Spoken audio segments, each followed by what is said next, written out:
Happy New Year's Eve, everyone, and welcome to the last Geeks of the Roundtable of 2021. For some of my friends, like Movie Fan over there in Australia, it's already New Year's for them. So happy New Year's to our friends in Australia. Maybe even Patrick, if he, in the meantime, comes on to the chat. Happy New Year to whoever is right now celebrating, whether you're from Australia. I think Japan at this point. No, they're a few hours behind, so they haven't. But if you're from New Zealand or such, Happy New Year, any and everyone who's already in 2022.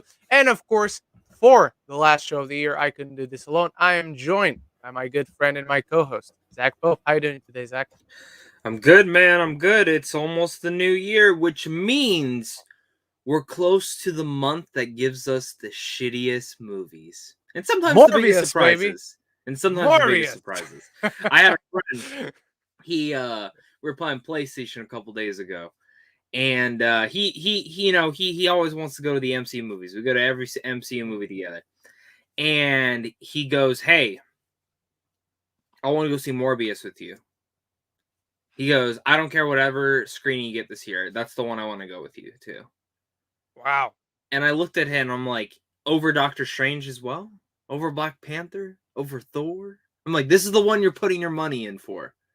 He goes, "Yep." He goes, "I'm dying to see it." Wow. He goes, "That's my number one." And I'm like, what do you Wow. see in that trailer? What do you... I asked him, I'm like, what the fuck you see in that trailer? Because I see Doctor Strange's trailer and I'm like, yes, you're doing it right. Yep. It's insane to me. It's insane to me. I agree. All right, everyone. So today we're not going to dive into our personal weekly rankings. If you guys care to know, I'm sure we'll dive into it with some questions. But today we want to get to your live questions to end the year on a great note, just chatting with you. That's it. That's all you want to do. But I see that some of you are already putting your weekly rankings on the chat. So, of course, we're going to shout those out as well. And remember, you can ask questions one of the three ways. You can just insert them in the live chat, and we'll do our best to get to them as soon as possible. Or you can support the channel while you ask some great questions through the tip link in the description, or even through Super Chat, which is a feature I'm going to implement more in the new year because I want to get the channel memberships going and offer you guys exclusive content if you do choose to sign up. All right, before we get going with the questions, I saw two weekly rankings. One comes from Movie Fan, weekly ranking number 1, Don't Look Up. Number 2, Zombieland 2 rewatch. Number 3, Freaky rewatch. Number 4, The Matrix 4. Didn't really enjoy it, sadly. You and myself included. Zach did enjoy it. But that's a good list. Thank you for sharing, Movie Fan. And Jack Alexander, weekly ranking number 14, Jungle Cruise. Number 13, Charlie Brown Christmas. 12, Frosty the Snowman. No, 12? Oh, you had two 12s. 11, Christmas Eve on Sesame, or at least it was a tie, maybe. Number 11, Mickey's a Christmas. That's already wrong. How is that not your number one? Mickey's Christmas Carol is perfection, sir. But anyway, 11th, Mickey's a Christmas Carol. Number 10, How the Grinch Stole Christmas. And this is a part 1. So, part 2. Number 9, A Garfield Christmas. Number 8, Spider-Man 2. Number 7, The Last Duel. Number 6, The Last Duel again.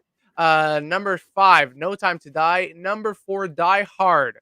Number 3, It's a Wonderful Life. Number 2, Spider-Man No Way Home. And number 1, Don't Look Up. Wow, you guys really enjoy that film.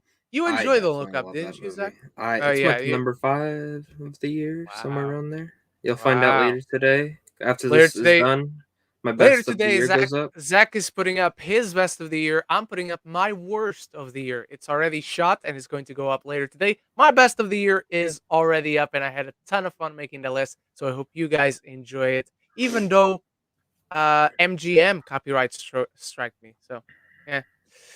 Jico EP, number 6, House of Gucci. Number 5, Don't Look Up. Number 4, The Book of Boba Fett, Episode 1.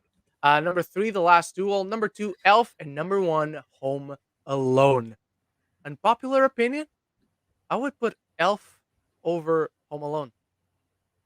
No, that's That's why I just would me. put it. I would do the same. You would? All right. Hmm. And I would put The Last Duel at number one, but that's just the type of film I enjoy more. Um, but the back half of this ranking, I fully agree with. Joe Fletcher, weekly ranking went on a Star Wars binge this week. There you go, my friend. I'm doing a Harry Potter binge this week. Number 12, Attack of the Clones. Number 11, Rise of Skywalker. Number 10, The Last Jedi. Number 9, The Phantom Menace. Number 8, Solo. Number 7, The Book of Boba Fett. Number 6, The Force Awakens. Number 5, Revenge of the Sith. And here's the other half. Number 4, A New Hope. Number 3, Rogue One. Number 2, Return of the Jedi. And number 1, The Empire Strikes Back. I missed a ranking. I'll get to it. Tony Movie Chappy, don't worry. Look, you know what I'm going to say.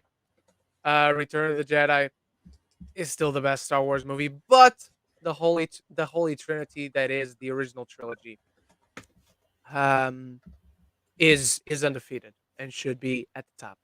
Let's find Tony Movie Chappie's weekly ranking. I can't find weekly ranking, but there's one where you say weekend watch. So I'm going I to assume think is that. Tony Chappie actually put he watched all of Neil Blomkamp's movies, and then he also watched Twilight, and I think he did Twilight as number one, and Neil Blomkamp's whole entire filmography last. This isn't real. Oh, okay. I was like, I'm not finding that for sure. Okay, weekend watch for me. I saw a lot of Christmas movies. Number 5, Christmas with the Cranks. Never saw that one. Number 4, Die Hard. And 3, Home Alone. 2, Jingle All the Way. And number 1, National Lampoon's Christmas Vacation. All right. There we go. Thank you for sharing to the movie Chappie. And with that, ladies and gentlemen, let's get to your live questions if we can find it right away. Here we go. Joe Fletcher says, Happy New Year, everyone. And Movie Fan is still here. So Happy New Year to you, sir, over there in Australia. Where are we? Questions. Zach, do you have a worst movies of 2021 list, or do you only do favorite movies of the year? I don't do worst anymore because I don't see that many bad movies anymore. Okay. I'm will more say about this. film appreciation. If you want to see my worst, you can follow me on Letterboxd because I rank everything. So, and I'm planning on doing a What would live you say stream. was your Resident worst? Evil. Resident Evil's my least favorite. Oh, really? That was I your hated number. it. That I did hated that it. didn't even make my top 10. That or Bottom Snake 10. Eyes. That or Snake Eyes. That is 'Cause somewhere in my bottom 10. I really hated Snake Eyes the more I think about that one too. It was really bad. It was really bad. Yeah, because I like have my there's list right bad here. movies that I can watch, enjoy for what it is, and like that's it. And then there's movies like that that absolutely frustrate the fuck out of me, and that's what gets me to hate a movie. Is when I'm mad watching it because of a source material or something of that nature. Plus, if I did do a best or worst movies of the list, a lot of them are actually independent films that no one's seen. So like, what's the point of me talking about them? Because like no one's fucking seen them. Like honestly, my least favorite would probably be this Sundance movie I watched. I can't even remember what the name is, but it was absolutely terrible. R plus J or No, R? no. Let me see if I can find it. But Okay, because I saw it someone so talking much. about the worst of the year And I yesterday, and it remember I was asked the for Sundance the movie. screener of it before, and the lady kept asking me for a review, and I said, "You don't want me to review it." I straight up told her, "I'm like, you don't want me to." I was like, I didn't like the movie, and it wouldn't be a good Sundance. I will say this: coverage. I don't think I gave a single F this year, so there wasn't really a movie for me. Oh, I forgot that I Erwin and the Witch completely came out this hated. year. That's That low. that would be an honorable mention. For Yeah. me. In Okay. fact, So my I least think. favorite was called Mother Schmuckers. That's the movie. Oh, I remember you talking about that. Yeah, I never terrible. ended up. Wasn't it for someone we like though? Isn't the director someone we like though? Mother Schmuckers? No, it's Yeah, fully no. independent. It's brand new. Like, I mean, someone directed it. I don't care if it's independent. Check who the director was, because maybe I'm Lenny confusing it with Gute some. and Harpo Mm, Gute. They've never directed anything then, before. no. Never mind that. I'm confusing it with something else. You know what, Zach? I'm feeling generous. I think I'm going to give you guys. I still talk about them in the video, but I'll give you my honorable mentions. The films that I wrote down, and I still write everything by hand. But that didn't make my worst of the year list. One of them is Earwig and the Witch. That was very much considered. The Little Things was considered. Spiral from the Book of Saw was considered. You know what? Here's a movie I thought I was going to have on my list, but turns out I disliked 10 others more than this one. M. Night Shyamalan's Old. That film did Wow, not make my worst list. good, It's an honorable mention. The good. Card Doesn't deserve Counter. it. The Are you Card Counter. fucking kidding me? Fuck you, Yeah. man. That movie. Oh my god, that's on my actually most underrated. I love that movie. Oh, that movie's awful. What the I fuck? didn't think so. I loved it. Card Counter, The Lost Daughter is awful. Didn't make my worst of the year list. Benediction also didn't make my worst of the year list, but again was very close. I It'd probably be like my number 12 or 13. I did not. Once I saw the runtime on that movie, I'm like, yeah, I'm good. Yeah, no, it's not good. Resident Evil was an honorable mention for me. Kissing Booth 3, remember that shit? That is an honorable mention for me. Never saw it. Music is another honorable mention for me. The Unholy, remember that shit? That is Oh awful, yeah, and still that was didn't make my funny. worst of the year list. And last but not least, the last honorable mention, because this is it's an actual good production. The writing, which is one of the most important parts on any movie, really brought it close to being one of the worst of the year. But everything else is acceptable. So Halloween Kills does not make my worst of the year list. All right, and then you'll have to wait for the actual top 10. Okay, Ren, can you give us some hints of some movies? I gave you the honorable mentions. That's gonna be it for now. I'm not gonna give any hints towards the actual top 10. Um, when are you guys seeing Scream 2022? I don't think I'm getting a screener. I'm getting back to London on the 10th, 11th, 11th. 11th. I'm getting back to London on the 11th, and the film comes out on the 14th. So at the latest on the 14th. Zach, what about you? I don't know if I'm allowed to say. I'll just say I'm seeing it. I see it Okay. within like a week and a half. All right. That's awesome. And so does most of the United States press. I'm pretty sure Yeah. they're actually screening it for like almost all of the United States. I mean, one would assume. But it's weird when they do that. Like No Time to Die. I love what MGM did. They screened it for all critic groups the exact same day at the exact same time worldwide, which was like no studio does that. And I'm like, let's do more of that because that was the shit. That was the shit. They should do that more often for sure. Let me just check something. Boom, Movie Insider. Joe Fletcher. Do you think Morbius will be a part of the Sinister Six for Tom Holland if it happens? Nope. God, I hope I don't not. think that's what they're doing. I don't think that's what they're doing. I hope that's not what they're doing. And having seen Spider-Man No Way Home at this point, no spoilers because we're not having a spoiler discussion right now. I really don't think that's what they're doing because they're not in the same universe, and that's all one can say. Um, Movie fan, top 5 movies you guys are looking forward to in January. Are there 5 movies coming out in January? The Harry Potter Let's thing see. tomorrow doesn't count. The 355 I'm curious about because it's a killer cast. Breather, Old Stranger, Eternals coming to Disney Plus. Zach is finally seen. No, you've seen Belle, right? Nope. Okay, so you can finally see Belle in January. Scream, I'm curious about. I wouldn't say I'm excited, but I'm curious about. Oh, Orphan comes out this month too? Is Orphan in January? Yeah, Orphan First Kill. Oh, Yep. Last shit. it's not gonna be Yeah. great. For me, it's Scream, Morbius, Belle, and then if I was to add 2 others, it would probably be films from Sundance, since Sundance is the last week of January. Oh, that movie The Fallout is finally coming out, so I'm curious for Oh, that that's one. a great film. That is a great movie. And there's a movie coming out on Netflix called Munich: The Edge of War. I had a chance to check it out. I had a chance to check it out at LFF this past year, but I didn't. There were no trailers, no promotional material. I couldn't possibly make a good review of it without any of that. So I didn't check it out, but I'm curious to see it. It's got George Mackay and Jeremy Irons. It's coming out on Netflix, so it looks really good. And I have someone who did see it because they just write reviews; they don't do video. So they did see it, and they said good things about it. Joe Fletcher, what are you guys' top 5 MCU characters? Number 1, Captain America. Number 2, Iron Man.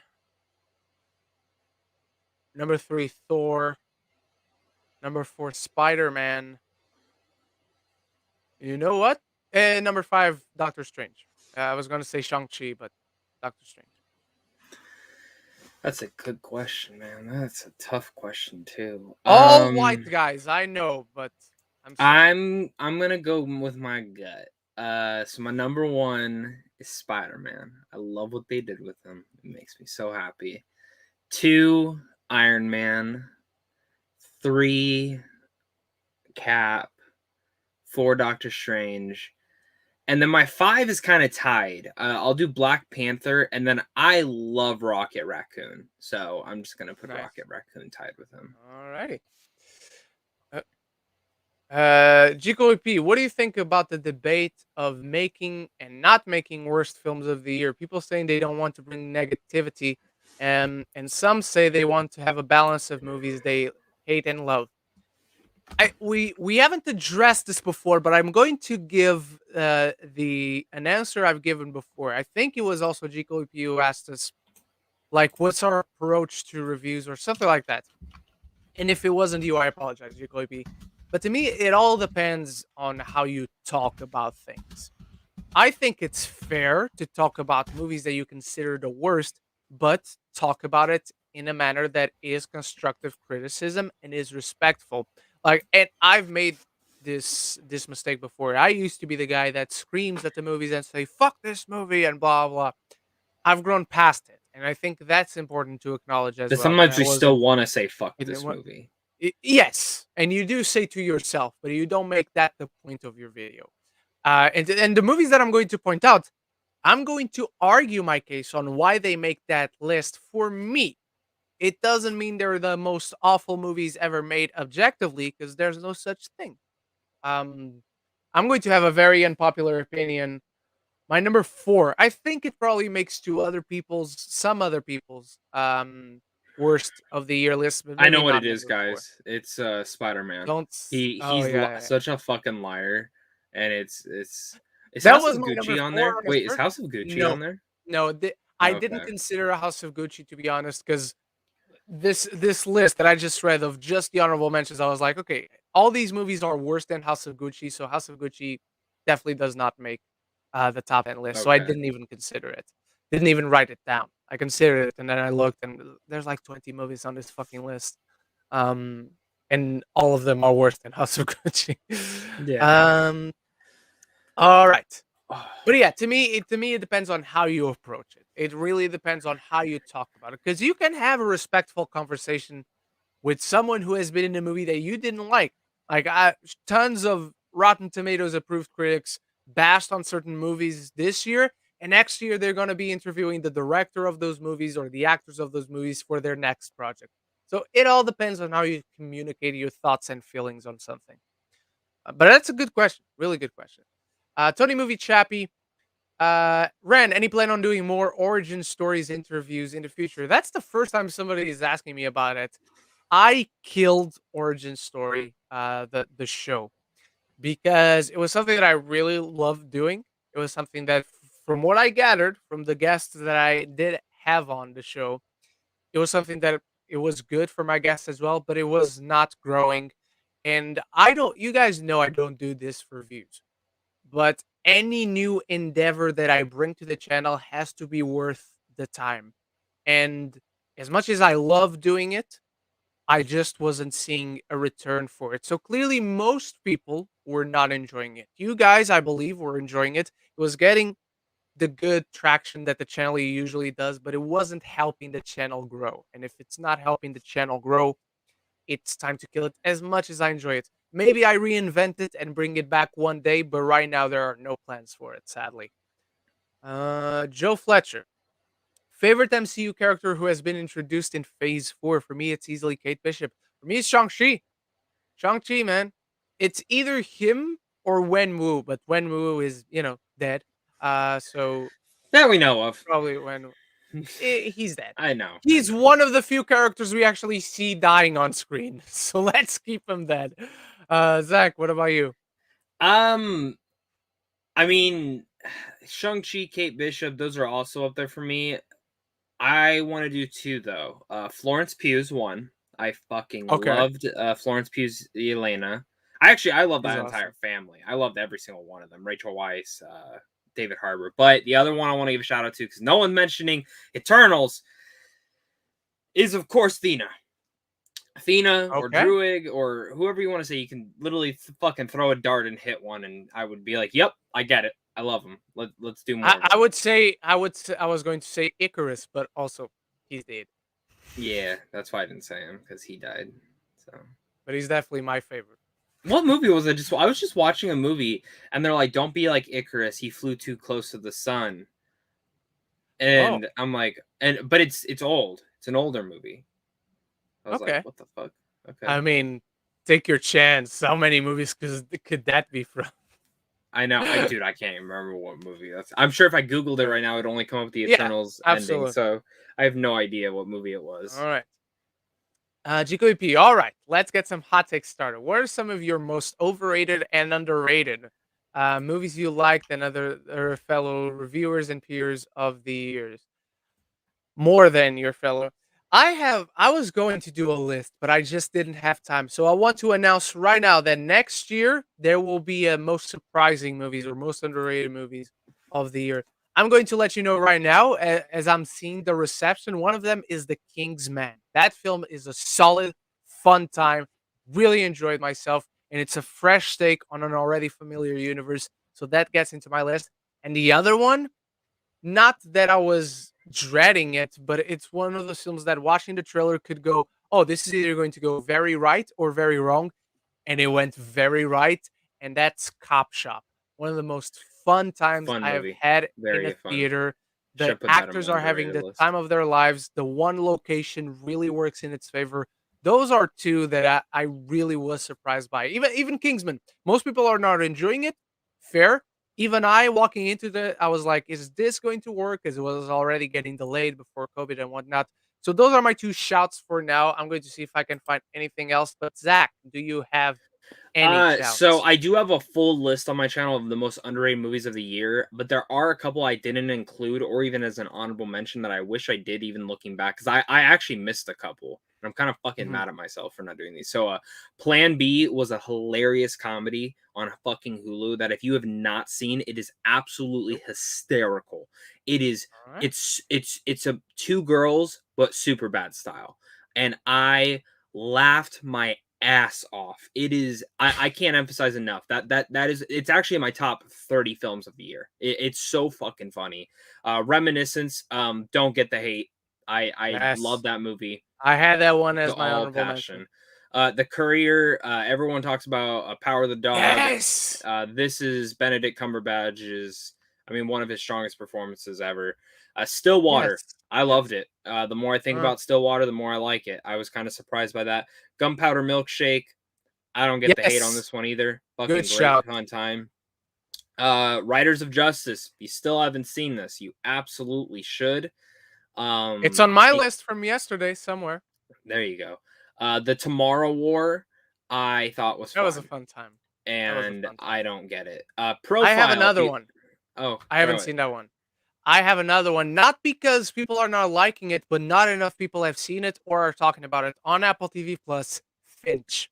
Solid movie, heartwarming, good story. Palmer Tom Hanks. As well, on Apple TV Which one? Plus. Palmer with Justin Timberlake. Oh, I actually really never like got that to movie. see that one. I wasn't going to watch it, but every person I talked to said, yes, it's the same formulaic thing you've seen before, but he is so goddamn good in there. It's actually worth it. Watched it, really, really liked it. Same with the James Bond documentary on there, Being James Bond. It's way too short. I see that one still. But it is great. And it's weird though how you have to watch it. It's not on their streaming. It's You like have to- 50 minutes, right? Yeah, it should have been longer, but it's weird how it works. So you have to go to Apple, rent it for free, and then you have 48 hours to watch it. It's not on their streaming. It's very weird on how you have to watch it. Okay. But let me see. I had a couple others. I'm Your Man is really great with Dan Stevens. Never got to see that one. If we're talking about overrated, overrated. Candyman was pretty divisive. I don't love it, but I don't think it's fair to call it one thing or the other because a lot of people loved it, but also a ton of people were lukewarm on it. So I don't think it's one thing or another. Oh, The Humans. The Humans was completely overrated. I was so fucking bored watching that movie. I was so fucking bored. It didn't look good. I didn't hear good things, so I didn't watch it. Oh, really? I had heard great things about that. This one has become underrated because as time goes on, people seem to shit on it. Those Who Wish Me Dead is getting a more hate than I expected. Great movie. I don't think it's great personally, but it's a solid watch. Really it's like a good I time bought it on Blu-ray. I bought it on Blu-ray. I haven't gotten it yet. Overrated. Another overrated one is Cryptozoo. It's an animation film that came out earlier this year at Sundance. It's kind of hit a lot of film circuits. Don't recommend it. Censored is another indie film that a lot of people seem to love. I fucking hated that movie. I was so bored. I'll tell you why I agree, because I think the film is solid. It's a nice watch, but now I'm seeing it pop up in a ton of people's top 10s, and I'm like, what movie did you see? Dude. There's another one at South by that a lot of people love, and it's called Sound of Violence. I thought it was one of the worst films I've seen this year. The sound of violence. I was so frustrated watching that fucking movie. I was so frustrated watching that movie. All right. But yeah, The Lost Daughter seems to get a ton of awards love, so that one's overrated. I didn't see it either. It's so bad. A lot of people said Sweet Girl was shit. No, it was not. Maybe it was just because I watched it after all the hate. It wasn't good. Oh, I don't think it's worst overrated, of the year, but it's not good. You know what movie's overrated? And I don't hate this movie, but I don't like this movie, or I don't love this movie. It's Barb and Star. I don't get it. I think it's funny. But like so many people are saying this is like the best comedy of the year, and I'm like, I don't get it. I don't agree with that, but that film really, I gave it like a B because I was so surprised at how much of a good time I had. It's a completely I gave it a good rating movie, but it was not what I like. I don't think it's the best of the year. All right. But yeah, it's not best of the year. Christ. It'd have to be a pretty okay year for it to be one of the best.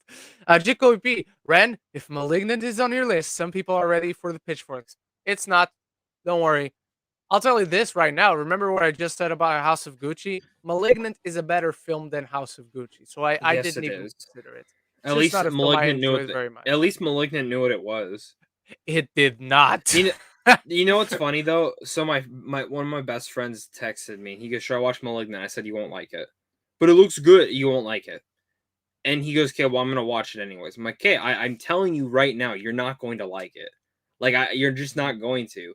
He goes, "Why is that?" I'm like, "Because it's cheesy. It's like it's supposed to be. You know what I mean? Like it's an overly cheesy film. I don't care. It's gonna be fun." He texts me like 3 hours later. That was one of the worst films I've ever watched. I don't know why I didn't listen to you. And I'm like, I literally told you weren't going to like it. He goes, but your review said it was great. I said, my review is what I thought of it. I thought it was fucking fun. I didn't say it was a great made movie. I said it was fun as shit. That's all I said. Jack Alexander, this is a good question. I'm going to let you answer first. Do you think that any of the horror revivals, Jeepers Creepers 3, never seen a single one of those, by the way, Scream, Texas Chainsaw, and Halloween Ends will be amazing? Or do you think they'll just be mediocre to bad? Zach, you go first, because I think I have an interesting answer for this. Okay, so it's a little bit tough, because I know someone that's seen Texas. So it's a little bit tough for me to mention that one. Jeepers Creepers, Well, this is technically 4. This isn't 3. There actually is 3 of them. This is technically the 4th one coming out this next year. The only good one is the first one. I don't have any faith for the next one. It's hard to support that franchise because the creator is a pedophile, so I don't want to do that. Halloween ends. If they really are putting COVID and stuff in there, that's the stupidest fucking thing I've ever seen. I don't get what the point of that is. I think it adds to what I didn't like about Halloween Kills, which was the whole mob mentality. You did it in the wrong way. Cool idea, you just didn't execute it greatly. So now you're going to add potentially more of that, especially on top of COVID. What is Michael Myers an anti-masker? Is he an anti-vaxxer too? I mean, is that really what you're gonna? Is Michael Myers? I mean, he's been pro-mask ever since the 70s. Yeah, but like, is he dual mask? Like, what is the point of putting that in your movie? There's not. We are all going to the movies to escape the movies. It's okay if someone one day makes a biopic or something of that nature about COVID. Yes. That's okay. Or if you have an intriguing idea around it. But Halloween, this isn't the area for Halloween. I'm just saying. So yeah. I don't have much faith in Halloween. Which, even though I'm a giant Halloween fan, so it sucks to say that. Texas Chainsaw. I have heard one person say it is the biggest surprise that anyone will see. It's great. I've also heard it is one of the worst horror films ever fucking made. That's the one I've heard. And that's what I've heard from multiple people. They told me multiple details about the movie. And the overall concept of this film, like, this guy, people bother him, breaks out the chainsaw again and goes to kill people. That's fun. Still gotta watch the original. Yeah, the first one's good. I like the original, but you know, I've never seen a single one. It's very dated. It's very dated. Yeah. I mean, the original is very dated at this point, but it's cool for what it was. But don't got face. So out of all these, I think Scream is going to be great for some people. And I think it's going to be a disappointment for many others. I think it's going to be the exact same way that Halloween. So it's going to be a movie. Was. That's what you're saying. Well, I think it's going to be how Halloween 2018 was. It worked so well for some people, and it didn't work for others. But you know what? I'm actually going to rewatch. I've seen Scream 1 and 2. I'm going to watch Scream 3 and 4 tonight. That's how me and my girlfriend are ringing in the new year. We're going to finish out. I need to get 2, 3, and 4 going because I watched the first one in theaters. And I reviewed it. So if you guys haven't seen my review of Scream, go check it out. Yeah. But I'll be honest, I loved 1. And I really liked 2. I didn't think 2 was that bad that other people have said it was. I heard 3 is the worst one.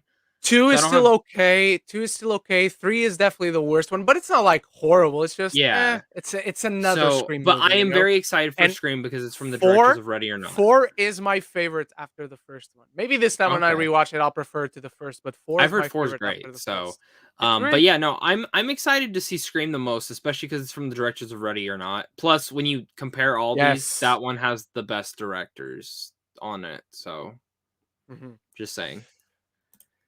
If Jico EP, you're going to be a very happy camper right now, because if a year ago you told me out of these you'll be more excited for Scream at the end of 2021, I would say you're off your rocket. But yeah, it is, because I was lukewarm on Halloween 2018, but the trailers for Halloween Kills were fantastic, and just now I nearly considered it for my worst of the year. So right now, and with everything we've been hearing, just like Zach said, I'm not too excited for Halloween Ends right now. I really need the trailers to be amazing. But even if the trailers are amazing, I'm going to sit there and be like, so were your last ones, man. I need to see but the at movie. At least they'll temporarily fool me. At least they'll temporarily fool me. Oh, another horror revival, by the way, no one's talking about, Predator. The new Predator comes out next year. That's right. The guy directed 10 Cloverfield Lane. And I'm pissed because I did my most anticipated and I started thinking about it. And I'm like, fuck, I didn't put it on there. I still haven't done it, so you just reminded me. Oh, there you go. But it's not in theaters. That's kind of another reason why I didn't put it on there, I guess. So. But still. Jeepers Creepers, like I said, I haven't seen a single one, so I couldn't even... The creator's a pedophile, so right there, I cannot be excited. But even if that wasn't the case, I still haven't seen any of them, so I'm not against it. I mean, I am against it because the guy's a pedophile, but the films themselves, I'm completely neutral on it. Texas Chainsaw, also never seen a single one, and I've heard shitty things. So right now, Scream, from the directors of the amazing Ready or Not, That's the one I'm most excited out of this. Maybe Predator is the one I'm most excited if you include that. But out of I the mean, ones you asked, and then Evil Dead as well, which I know you're not a fan of Evil eh, Dead. So, but I'm again, neutral. Predator and Evil Dead are a little bit weird for me because they're not going to theaters, and I'm very disappointed that neither of those are, especially Predator.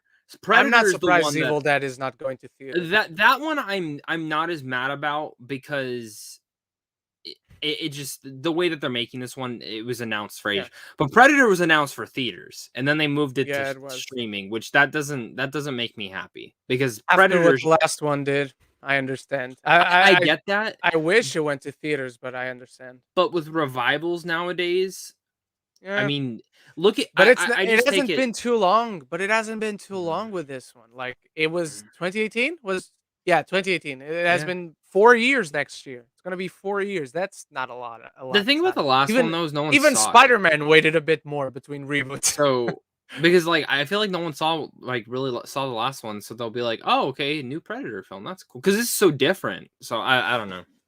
Yeah, but their movie friend nerds will say, "Oh, but the last one was shit," you know. Even Yeah, though I didn't mind it too much. I didn't Andrew mind it either. Seif or Seif. I'm not sure how to pronounce it, so I apologize and feel free to correct me, Andrew. What is your most anticipated movie next year that you want to see? You'll have to wait for our list dropping tomorrow. Mine is dropping Same. tomorrow. When is yours Mine dropping? too. Tomorrow. Mine Yeah, too. that's how we always start the year. Number one day of the year, January 1st, the most So anticipated yeah, my list best of the drop. year goes up today. My most anticipated goes Uh, up tomorrow. All right, and then I'll do something on Sunday. I don't know what yet. All right. This is a good one.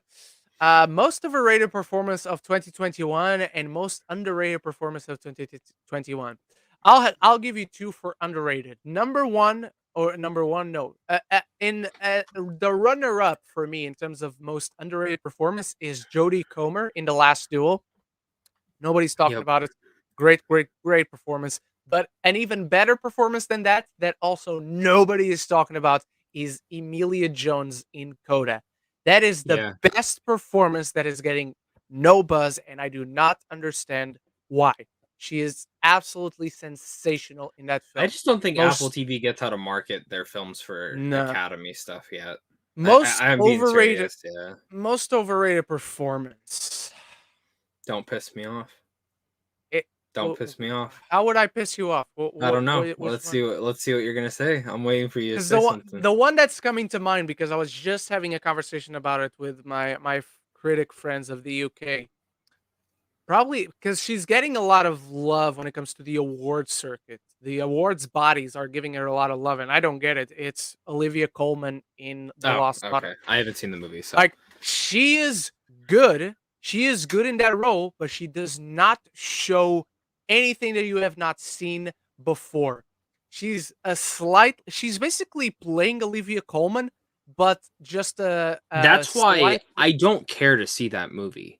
It's not If she good. gets nominated, I'm gonna watch it because then Yes, I'll sure. like because then I feel like I have to. But But by the way, if she gets nominated, it's still a shitty movie. yeah, no, I'm sure. I've heard it's slow, and like It's that slow, doesn't. How long is it? uneventful. How No, long is it though? it's 2 hours, if not Oh, more. you gotta be fucking kidding me. Yeah. She is, dude, seriously, she's basically playing herself. It's just a slightly more bored, drunker, and hornier version of herself. She does not show you anything in this performance that you have not seen from her before. Another look, and let me just set the parameters for this other overrated performance because this upcoming one that I'm about to say is a great performance for a first performance. For a debut performance, this is really good, great. Many actors giving their first performance wish they were as good as this. Is it awards worthy? Not even close. And that is Alana from Oh fuck you! Licorice This Pizza. is the one I was waiting It's for. true. This was the one. It's No, I true. disagree. There's I nothing disagree. awards worthy about I it. disagree. There's I disagree. absolutely nothing awards I worthy disagree. about it. It's a I good performance, disagree. and that's it. Okay, let me go with my performances. Most underrated. I'm gonna say Denzel fucking Washington. I don't know how he's not the lead. He's my The favorite. front runner. He's No, no, my no. But I favorite mean, I too. don't know how he's not the front runner. I genuinely He's do not understand. I checked this morning and he's at number 4 behind But Smith, I'm Cumberbatch, gonna and be honest. Garfield. I don't think he gets nominated. I genuinely Oh, do you not think don't? he gets nominated. No, Okay. I just genuinely do not think he gets nominated. They have not pushed that film at all. Mhm. I don't think it gets nominated, which is baffling to me. And honestly, do you know who I think wins right now? Like, again, there's still a couple months to go. I think it's Garfield. I think Garfield's going to win the He's Oscar. I he's my number genuinely, 2, I so if think, that happens, I don't mind. Even though I I neither didn't do I. I only liked Tick, Tick, Boom. No, no, no. I feel Or, that. I sorry, only, I only liked. As Snoop Dogg says, "Tick, tick, boom." God, so fucking dumb. I can't believe you said that. Ben Affleck. But I loved him in that film, and Denis I Villeneuve. think I think he deserves the win at this point. I love Will Smith, and I said in my King Richard review I'd riot if he didn't win. He's great. He's absolutely great. But there's just something about Garfield this year that just feels like give him the fucking Oscar. He deserves it. Like, especially Mhm. after a couple other movie roles that he absolutely deserves it for. A couple others though.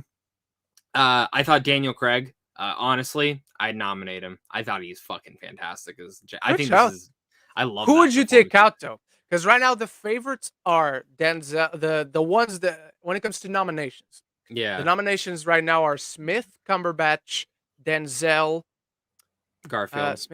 Garfield, and Dinklage for Cyrano. I would take Dinklage out. And it Okay, sucks to say that. I love Peter Dinklage. I didn't like Cyrano he's at all great. though. I didn't like Cyrano at all. My review doesn't I come out till the remember end of that. January when it comes out, but I did not like that movie at all.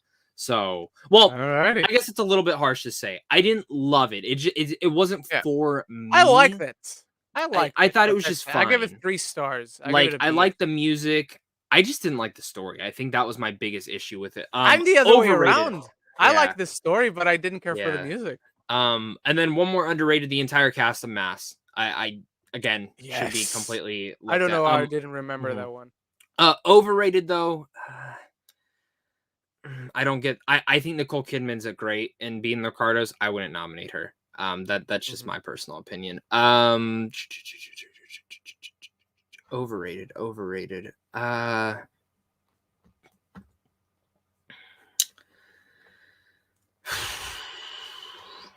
I'm like only looking at my top ones because but there's so many great performances in those. Alrighty. Yeah, I don't While know. I keep searching, movie fan, is it true that Star Wars Eclipse? Why was I saying Eclipse? Won't come out until 2026, 2027, 2028. You're opening the window so much, so many tests for that to come out. 2024 to 2025 is the expected release date. Okay, I'm not too much stepped into that, but I will say this: just early this week, because it's Friday. Yeah, early this week. I didn't look too much into it, but I was having a conversation with fellow critics from the UK. There's a group chat that we have going, and one of them, who's on Reddit a lot, he shared the screenshot of certain inside scoops that the production of that game was already going through trouble. So I didn't actually read what he sent. I just read like the headline of the paragraph that whoever posted that on Reddit then talked about. So I didn't read what they said. I just read the Eclipse going through troubles already, and then whatever they wrote, I didn't read. So I would maybe go to Reddit to search for that. But again, whatever that information is that you find, take it with a grain of salt because I did not investigate Mhm. personally if it comes from a trusted source. Okay, so from what I've heard, yes, this is true, but to a different extent. It's not because of Lucasfilm. It's because of No, it's I would assume it's because of the game company because I don't. it's because the They are. CEO's under kind of fire right now. There's a lot of stuff that he's Mm. kind of done that Oh, wasn't. is it? Are they the ones the abuse people? That's Activision. This is another Oh, okay. company. This is another No, one. I know this wasn't Yeah. Activision, but I Oh, just okay. assumed it But was it's because of that. mostly on the CEO. He has said some racial stuff, just stuff that's not best. I'm Okay. not totally versed into it, but from my Mhm, understanding, that has actually caused some issues with the development. Plus, the pandemic also very much hit this game. This game mhm, was supposed to come out like 2022 or something like that, but then the pandemic, like any game that was supposed to come out in 2022, 2023 got pushed back either 1 or 2 years because of working at home. So, Yeah. I mean, Halo only came out this year because they literally scaled back the entire game, the entire campaign. They kept the story, but the open world aspect of it all, if it was this big, they shrank it like this much, which I thought was for the better, to be honest. If I'm being honest, that was actually the better choice. But like, let's see if your fan base likes the open world first before you give us a fucking giant one, which I did, so I'm okay for it. Jico EP, would you guys call 2021 the year of divisive movies? Many films this year have split people overall. Eternals, Don't Look Up, Matrix Resurrections, Malignant, Old. Did Old do that? Malcolm and Marie, one of two. There we go. Even some films that a lot of people award that seem like awards darlings, like Power of the Dog, Licorice Pizza, and even Dune seems, despite a lot of people loving them, some people crap on those. I think we talked about this. I don't know if we talked about this here or somewhere else, but I think that it's more on us and how we communicate rather than the films themselves. Because I would say that this number of films that you pointed out, it happens every year. The voices have just become louder. And so I think the discourse has become more wild and everyone is just engaged in everything right now. And we can see all the arguments from all the sides. So it's just a mess right now. And I think it's not really the movies, because if we now start the conversations about films from, I don't know, random year 2014, you'll find like the same amount of movies and people will be on both sides of the argument either way. I think these movies just awakened the nastiness on both sides, on both people who love it and the people who hate it. So I think, again, it's more on the people, on the discourse, on the platform of Twitter that now everyone has access to. Zach, agree, disagree? Anything to add? I just think social media has ruined a lot of movies. Yeah. I mean, I don't think it's ruined movies. I think it's ruined the discourse of movies. The discourse, I guess, yeah. All right. It's a jungle out there. Lady Aaron, favorite male performance of 2021 and female performance of 2021. Male performance, Denzel Washington in The Tragedy of Macbeth. Female performance, Kristen Stewart in Spencer. Magnificent performance. And that is my favorite performance overall as well, by the way. So, Zach? Vin Diesel in Fast 9, and then probably let's see.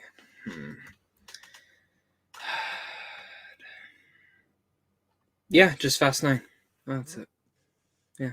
All right. Andrew Cypher Safe. Again, I'm still not sure how to pronounce it, so I do apologize if I am mispronouncing it. Who is your favorite female MCU character? I have two answers. One of the answers is Black Widow, and that's why I also have another answer. Gamora. Gamora is probably or Nebula. I also Nebula, but Gamora is probably my favorite Guardian, like official Guardian. So she's probably the one. So yeah, how about that, Zach? What about you? It sucks because we both have the same two. Yeah, sorry. But let's give a shout out to Scarlet Witch too. Yes, absolutely. But I don't know why I need to still see more, if that makes sense. Like I want to see Doctor Strange. Doctor Strange is what's gonna probably push her into there. But Gamora, because of Infinity War, Endgame, Guardians 1, 2. I mean, pretty much Infinity War, she was the secondary character of that whole entire movie. Her and Thanos got the most runtime in that entire thing. Yeah, it's true.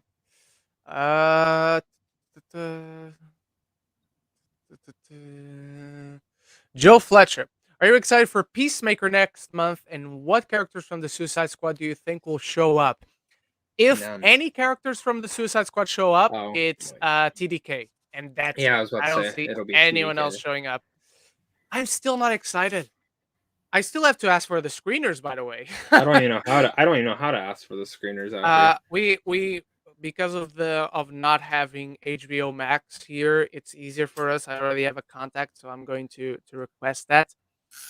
I'm curious, and I'm going to check it out. I hope it's not a Boba Fett situation. And if you guys seen my review for Boba It's Fett, you 3 know what I'm talking episodes about. first week for Oh, it's 3 Peacemaker. episodes right away? Yep, and then James Gunn Oh, okay. confirmed every episode will have a post-credit scene. Nice. And he has also confirmed that a new trailer comes out tomorrow, New Year's Day. So I eyes don't open I don't for want to that. see anymore. Nothing's gonna. Oh, I'm I'm not. excited. I'm not for going to see it. I Let's say just know this. that a lot of our friends like to watch trailers. So I'm looking because forward to the show, but I'm not out of my mind excited for it. yes, I will watch it. I will check it out. But I'm not like holy shit because the Eric trailers Thorpe have not reviews won me asks, over. "Isn't TDK dead?" No, he's not. You never see Nope. his name go red. He confirmed it. And James Gunn has confirmed he's not dead. So yeah, if we're going to give an outside pick though, like of the characters you and I do not think will be in this film in this show, but within the realm of possibility, anyone else, I would say if I had to give another name, um, oh, what's his name? I'm remembering the name of the Rick Flag, He's dead. but Like a flashbacks flashback. because they knew each other from before. Um. Or a I want to. haunting of the or a haunting of Peacemaker. Yeah. Because I mean, for all intents and purposes, you end that film. He's a bad guy. He's a villain, and now he's leading his show. Yeah. Okay. So for me, I mean, I want to say Bloodsport, but I don't think so. Nah, no way. Mm, No way, Jose. I don't know. It's gonna be tough because I feel like there's gonna be a lot of heroes that come in that we don't know. I guess honestly, a character Viola Davis is probably in it. I would imagine for maybe like one episode or two. That one's a good shout. That one's a good shout. So And obviously most of the backstage team of the Suicide Squad is going to be in this film in this show as we've seen. So those don't. I Don't have count also for guesses. heard, and I won't say what movie. I have heard that 2 of those cast members are on a different set for a DC film. Ah, The behind tell the me scenes ones. tell me in the private chat. Lady Aaron, worst male performance of 2021 is Jared Leto in House of Gucci, and worst female performance of 2021. That's a good question. No, I know which ones, but what movies? Oh. Fuck, now I'm getting them all mixed up. Which movie is it? Oh. Jared Leto is for sure the worst male performance, but which one is the worst female performance? That's a good question. You've stumped me, Aaron. Hang on, let me get 2021 reviews. Invents movie reviews. There we go. Jared Leto and Jared Leto. Well, I don't want to call Jared Leto a woman. That is an insult to women everywhere. No, she wasn't bad. Hang on. I don't really have one for a woman, to be honest. That pisses me off. I don't think I have one either. Yeah. You know what? By order of elimination, I guess Gal Gadot and Red Notice, which I enjoyed. Don't get me wrong, I enjoyed Red Notice. I don't think there is one. Nah, I can't find one that I actively disliked. Yeah, no. Oh, you know what? I have. I mean, it's not awful, but it always felt forced. I couldn't take her seriously, and that is Tiffany Haddish in the card counter. Okay. Wait, hang on. Okay, that was gonna be my guess. The movie that you said in the private chat. All right. Nate Eckenbauer with his weekly watch. Number 1, Scream. Number 2, Rise of the Planet of the Apes. That is ahead of Scream miles and days. I'm kidding. It's all subjective. Number 3, 9 Days. He finally watched 9 Days, Zach. Number 4, Moonlight. Number 5, A Harry, Harold, and Kumar Christmas. I never watched that one. Seen White Castle. I've seen Guantanamo Bay. Never got around to watch the Christmas one because it never got released over here. I'm sure it's probably on Netflix or something, but I never got around to watch it. Number 6, The To-Do List. Don't know which one that is.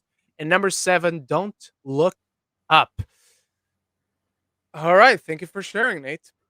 Lady Aaron. Favorite movie soundtrack of 2021 and least favorite. Oh, I don't know least favorite. This is only movies that have songs and not scores. Um, Soundtrack is either Cruella or Last Night in Soho. Probably Last Night in Soho. But that's it. I don't know least favorite because if I didn't like it, I completely forgot about it. The soundtrack is probably the least important part of a film. Usually, if your film is not something like Last Night in Soho and Cruella. Zach, do you have any for least favorite or any others for favorite? Or if you have the same ones, it's okay. Probably the same ones, I guess. Alrighty. Chico EP, what are your most surprising and disappointing movies of the year? Surprising, Cruella, and Snyder Cut were better than I thought they were going to be. One of two, one of two, one of two. Disappointing. Honestly, Last Night in Soho gets worse the more I think about it. It's a good movie, but some of the supporting characters and that third act really brought it down for me. You know what? It's curious because when I saw it at LFF, and me and my fellow critics got out, we started talking about it, and I had the same issues everyone else had with the third act, but to me, it doesn't bring down the movie that it doesn't affect the movie that much. It's a bit messy. That's really my issue with the third act. It's how they convey certain twists and turns and how the story comes together at the end. But it's not. It doesn't entirely ruin the thing. So I get it. It just doesn't affect the movie that much for me. Surprising, we talked about. Um, Cop Shop and Kingsman probably are my main two, and a good shout out to Finch as well. Let me find the part one of two. Disappointing. Oh, disappointing. You know Snake what? Eyes. I don't think I was too excited for Snake Eyes going in, so I can't personally call it disappointing. But Tick Tick Boom would probably count as disappointing for me. Even though I still give it a thumbs up, I still say I like it. It's a good movie, I but I got would say one. it's I got disappointing. one. Go ahead. Cherry. I wanted to love that movie, and I just walked Good out shout. liking it. Like I thought it should That's a have been good so shout. much better. Um, That's it. Another disappointment, Willy's Wonderland. I was so disappointed with that. So I thought disappointed it was with fun Willy's for what it Wonderland. was. It was fun. Surprising, and I know G Cole people will disagree with this Oh, I one, got but one. you will know where I'm coming from with this. But to me, surprising, Ghostbusters Afterlife. As someone who does not care for this franchise who wasn't too terribly excited for the film going in, it looked fine. That's the I most got a fun I've had couple. watching a For Ghostbuster me, movie. a couple surprises. One of the biggest ones was actually the French Dispatch. I hate anthology movies, and I didn't think I was gonna like Eh, a Wes Anderson anthology movie, so that surprised me. Wrath of lukewarm Man on it. was very underrated, very fucking underrated. Didn't big surprise to me. Um, Oh, I have another disappointment. The Woman in the Window, oh because it yeah. looked great. It looked great from the trailers. Ah, well. Um, yeah, I think that's it. Yeah, I think so too. I think so too. All right. So now related to scores, what is your favorite movie score? And I again don't know. Least favorites I usually don't remember because if I didn't like it, just goes over my mind. The best score of the year is Hans Zimmer's score for Dune. The man, that entire score is Zimmer putting his dick on the table and say, "Look how big it is," and it is massive. His He proverbial went dick, back to not his back in literal. weeks. No Time to Die and then Dune. Yes, yes, he did. Do you have another? So I mean, Dune would probably be my number one, but if we're going, I mean, I think No Time to Die probably maybe had the second best score of the year. I really like Don't Look Up score as well from Brittle. I thought that was actually really unique. Didn't Um, stand out to me either way. It's Johnny just not Greenwood's one that. Spencer and Power of the Dog score Yes. Oh my fucking god, how fantastic. did I forget Spencer's score? Um, Belfast's score is very good as well. Zack Snyder's Justice League is incredible Well, too. yeah, good shout. Good shout. Shang-Chi Um, score. Ramin Giacchino, I mean, Djawadi. for No Way Home, that Yes, was Ramin fucking great. Djawadi's for Eternals. That Eternals theme, the Yeah, main theme, is constantly this playing is in my fucking head. great. Dun, Uh, dun, dun, dun, dun, dun, dun. Nightmare Alley had a good score too. I like Nightmare Alleys. Didn't stand out to me, but it was that's the guy who composed the score for Nightmare Alley is Ryan Johnson's cousin or brother. I think Oh, cousin. yeah. I forgot about that. I forgot that I think it's his brother. I think it's his brother. You're maybe right. I just remember that he's related to Ryan Johnson. Some way, shape, and form. Yeah. All right, and that's it. Luis Luciano, what's up, Lady Aaron and Zach and Ren and Zach? I was on. Where were you on Christmas vacation? Yeah. Who are you? Because I'm going to rewatch that just to see you. Let us know, Luis Luciano, and thank you for being here. I'm gonna run to the bathroom real fast. All right, no I'll be right worries. back. I'll be here alone for a bit. Tony Movie Chappie, Ren and Zach. Well, you just missed him. I'm sorry. But I'll answer your question. What do you think of Rotten Tomatoes as a website? Do you think sometimes critics' reviews can hurt a movie from performing good at the box office?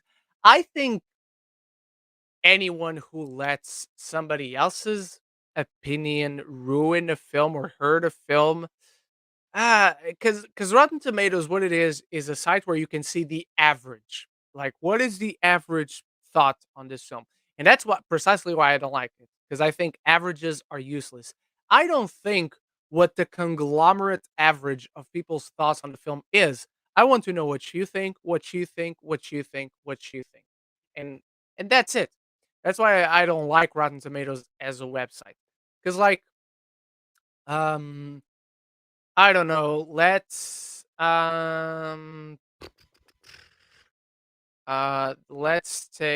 Last Night in Soho. Looking at Chico AP's comment before yours. Last Night in Soho, what does it have on Rotten Tomatoes? Rotten Tomatoes, Last Night in Soho. There you go. Thank you, Google, for auto completing it for me. Last Night in Soho on Rotten Tomatoes critic has 75%. You know what 75% on Rotten Tomatoes means? 75% means that 75% of the people who liked it, for all we know, are just, yeah, it's fine. And they are very lukewarm on it, but they went positive. It doesn't mean that most people absolutely love it. Even a film, let's say Toy Story, the first Toy Story, or even Toy Story 2. Let's say Toy Story has 100% on Rotten Tomatoes. For all we know, it just means that everyone who watched it was like, yeah, it's all right. They probably loved it because it's just Toy Story, but you get my point. It's just people who were like, yeah, it's fine. And that gets it 100%. That's why I hate the way Rotten Tomatoes works. So I don't think Rotten Tomatoes should dissuade anything from anyone from going to see a film or be excited for a film. If you see a single review for someone from someone whose opinion you trust, let's say Zach or me or Sean Chandler or Griffin Schiller, Real James, Leo from Geekly Goods, Amanda from Candid Cinema, Dave Lee Down Under, Tessa from Mama's Geeky. If you trust any of these people that I just named and you see a review from them and they say, yeah, this movie wasn't really good, that should level up or down your excitement maybe a bit. But I think taking someone else's opinions that you trust, that's an important part of it, into stride, I don't think it should dissuade you or convince you to go into. If you see a film that, oh, I'm not too excited for it, but then you see one of these people that I just named saying, oh, this film is really good, maybe up your excitement a bit, but don't have that be your make or break element, let's say, when it comes to making a decision. And Zach's back. Hello, Zach.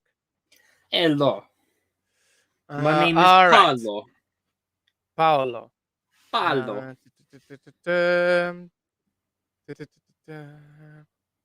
Oh, Lady Aaron asks, I asked Ren this question last week. So for Zach, did you manage to see the Oscars shortlist? And if you did, what are your initial reactions? And are there any surprises or snubs? I think I tweeted out my thoughts. There were some snubs. A lot of people were surprised Titan didn't get in. I'm not surprised by that at all. How are you not surprised? That's a movie that I think the Academy voters heard But the everyone is initial. loving it. Yeah, Every for awards sure. body is loving it. For sure. But I don't know. There's just something to me that I was like, yeah, I'm not shocked by that. Alrighty. There was a couple though. I can't remember. I tweeted about it. My like ones that were I was like, what? I think there was a couple on visual. Oh, Suicide Squad not getting in for visual effects. I think was the one that was like the biggest. Yeah, that was my biggest one where I was like, really? The Suicide Squad didn't get in, but some other of those films did. Okay. Alrighty. Movie fan. Hey, I have a Halloween ends theory, but I don't know if it'll work.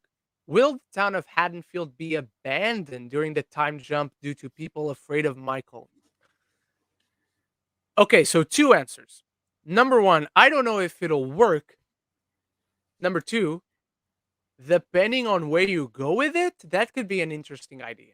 An abandoned town, but then you take a little bit away from the tension of there's people living in the town and Michael is on the loose. I'm very interested to see how they do the time jump because you're really Yeah, gonna me tell too. me what happened with Michael during that. He just Yeah, disappeared. exactly. I mean, I'm still confused on spoilers if you That's haven't seen the that's what movie. happens. That's what How the happens fuck does he get into the from house at the end when all the yeah, that's cops what are around? Like, happens. That's what happens between Halloween 5 and 6. He's just asleep for the year after he falls into the river and the old man picks him up and takes care of him. then she's like, "Where's he go?" I'm still mad at that ending. That ending was terrible. That ending was fucking I don't like the terrible. ending, but it's the only point in the film where something happens. I still thought it was dumb. Like, It why? is. It Why'd is. they have to die? Like, they make Yeah. it was just Why like do they have to die? Ah. one last gotcha, bitch. That's what happens if you're a Karen. I'm kidding. Uh, have you Yeah, can ever we get had a a mean? movie where Michael Myers just kills like anti-maskers? Yes, please. And he's the hero now. Yeah. And see people complaining about that, how they did Maleficent. If they do that. Um, have you ever had a mean comment for liking or disliking a movie this year or any year? For me, I got two. One, someone said if you liked Eternals, you're a pure MCU fanboy. If you didn't like, where's two of two? If you didn't like Don't Look Up, you're proving the movie's point. Those are the two dumbest things I think I've ever seen. Particularly the second one, because even the director is saying that, and I'm like, that's the dumbest shit to tweet out if I ever saw something. I honestly, I don't know because whenever I see something like that, I'm just like, okay, there's no point talking to you. I don't even think at that point people have issues with you liking or disliking a film. They just have a problem with you. They didn't like your face for some reason. Just the other day, I got the meanest comment out of nowhere for this Lily Collins, Simon Pegg direct to streaming movie, which honestly I just watched and reviewed because I love Lily Collins. And the guy was like, And you love "You, Simon Pegg. but not as much as Lily Collins." And by the way, this review is like from 2018, 2017, something like that. And the comment came out of nowhere and it was like, somewhere on the surface of the earth, there's a hole. I suggest you crawl inside and stop wasting air. And I'm like, okay. And I just deleted the comment. Because as I've told you guys before, I have the superpower where I don't give a shit. Um so yeah, I don't remember particularly any comments. I to this day randomly I will get every now and then comments calling me names because I like the Bad Batch. Not the Star Wars show, but the Anna Lily Armorpore movie from 2017 with Jim Carrey and Jason Momoa, Suki Waterhouse, Keanu Reeves is in it for a brief moment as well. I really like that movie. To this day, I still get people mad at me. That review has like 13,000 views to this day. So yeah, that's one. Zach, what about you? If you guys want to go have a laugh, go to my Matrix review. Oh, the Matrix one. Yeah, yeah, yeah. So let's see. I'll read some right here. Let's see. The fuck is this The guy people smoke? deserve the The truth. You fuck will is this pay guy for your smoking? sins. How many drugs were you on when you watched this movie to review it? This guy is the classic soy archetype that the movie is made for, and this is the reason that the world sucks. This guy must be taking all the blue pills to like this film. Those ones make me laugh the amount of times I got that, because I'm like, but the blue pill makes you not speak free will. So I'm But that's what they're speaking my implying. freedom. That's what But then they're it's implying. like the opposite too. So I don't know. This one sees guy wearing Toy Story sweater. Nope, this guy must be stupid. I got that a lot too. This is probably one of the biggest shills channels on YouTube's got to keep those studios happy so you can keep getting that early access to exciting new movies, huh? Oh yeah, that's why. Okay, so he's saying it is an exciting new movie. He's admitting that Apparently. Matrix, which I don't agree with at all, because I was not excited going into this film. It's just, but Yeah. like a lot of these are like, I mean, a lot of these I can't even read. They're just calling me names. I had to delete Yeah. a couple too, because some were really. But you know what though, and I'm totally fine with people hating a movie. But anytime I asked any of these guys, why didn't you like the movie? They just said it was because it was woke. That's why. Ugh. And that's what pisses me off, because that's not a reason to hate a movie. I mean, okay, yes, it is a reason to hate a movie if you're fucking stupid, but the movie's not woke. The movie's not. And if you want to say it's woke, then can we remember that the entire Matrix franchise is then woke? Because the same themes are in each movie. Like it's just so stupid to me. Did you It's see, by so the way, dumb. completely unrelated because it's not anything in mean spiritedness, but did you see the pitch meeting for Matrix Resurrections? Yeah, I did. It's so It's good. And good. I'm like, It's good. yes, thank you. It's good. It's good. All Again, right. I really liked it. I've seen it 3 times, and I really enjoy the movie. But it's not for everyone. I get it. I get it. All I right. literally, like, walking out the first time I watched it, I was one of the first people that saw that movie, and I was like, yeah, a lot of people are gonna hate this. I flat out said that a lot of people are gonna hate this movie. All right. Joe Fletcher. Who do you think the mayor is in the Book of Boba Fett? I still haven't gone to the comments on my review, but I know you asked, Joe, so I do apologize for not having I have gotten theories to it on in this. time. I still have to go to my comments on my comic book movies rank and my animated movies rank. So I promise I will get to those ones. I did get this morning. I got back to everyone on the best movies list of the year. I think we see the mayor in the trailers, and I think it's Yep. I don't remember the species. I have a Funko I know Pop what you mean. called. It has like I think the it's a things coming out I- of its yeah, mouth or whatever. Yeah. it's a hammerhead alien. Yeah. Um, so I don't think it's gonna be anyone, because I've had I think in fact I think it was Joe, but I think someone suggested, hey, what if the mayor is Cad Bane? And I'm like, cool theory, but if it was Cad Bane, Boba Fett would know about it, and Cad Bane would not send anyone to Boba Fett if Cad Bane would have not gone by himself and himself. killed the guy.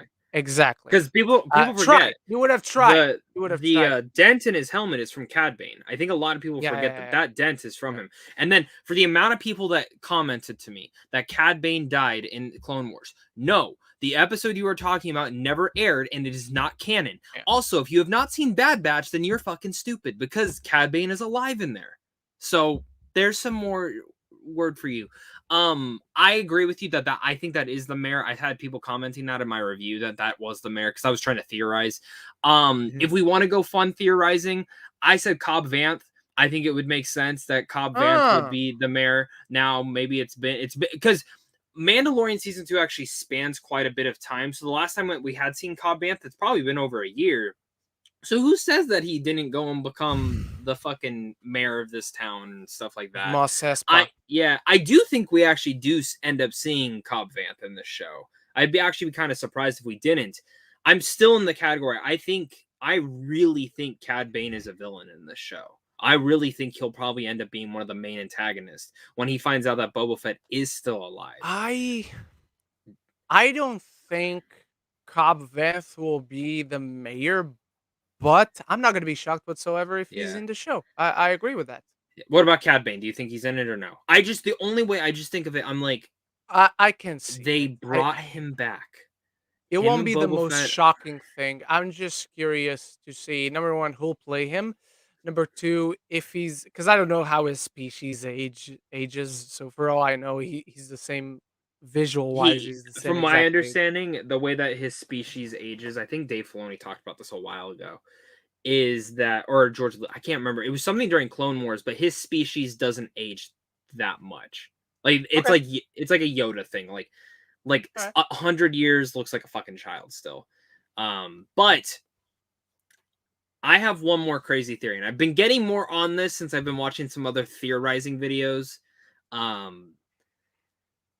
One of the musical cues in this episode in particular is it the Crimson Dawn or is it the Crimson Raider? What is it? Is it The crime syndicate's name is the Crimson Dawn, the one led by Darth Maul. There is a musical cue when the assassins show up. It's very subtle. And I think I'm a score guy. It's very subtle, but apparently a lot of theorizers and a lot of Easter egg videos are tying to that. There's no background to this. No one knows if Emilia Clarke's been on set or not, but that she's in the show. Now, I love that idea. She'd just be old as fuck, though, by this point in time. Yeah. Not old as fuck, but she would be not way old as older. fuck, but she wouldn't be Emilia Clarke's age. I also will say, I wouldn't be shocked if we see Han Solo. They did Luke.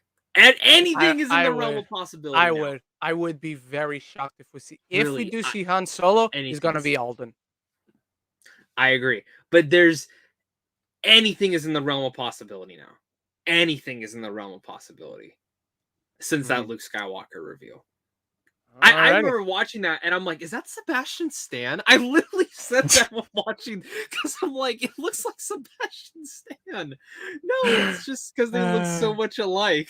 But I don't know. I'm excited. I know Ren didn't really love it. I thought it was good for what it's it solid. was. It's fine. I'm a Star Wars. I think this fan, is a show though that needed a second episode though. Right afterwards, they needed to. I mean, depends because if the second episode is as useless as this one to actually kickstart a story, 2 episodes wouldn't do it any good. But right now, I do agree that they should have just launched the first 2 episodes at the same time.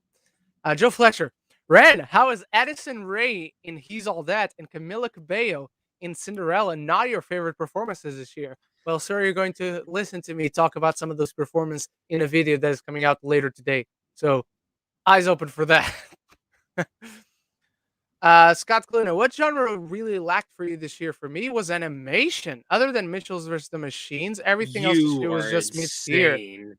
I completely disagree. Yeah, this is one of the best years for animation. Ryan the Last Dragon was amazing. Luca was so great. Encanto was charming as hell. Mitchell. Other than that, Demon Slayer, amazing. Demon Slayer was fantastic. My Hero Academia. Hang on. Belle. You liked Belle. Belle was so good. The documentary Flea. That is fucking phenomenal. It's a documentary, so I didn't see it.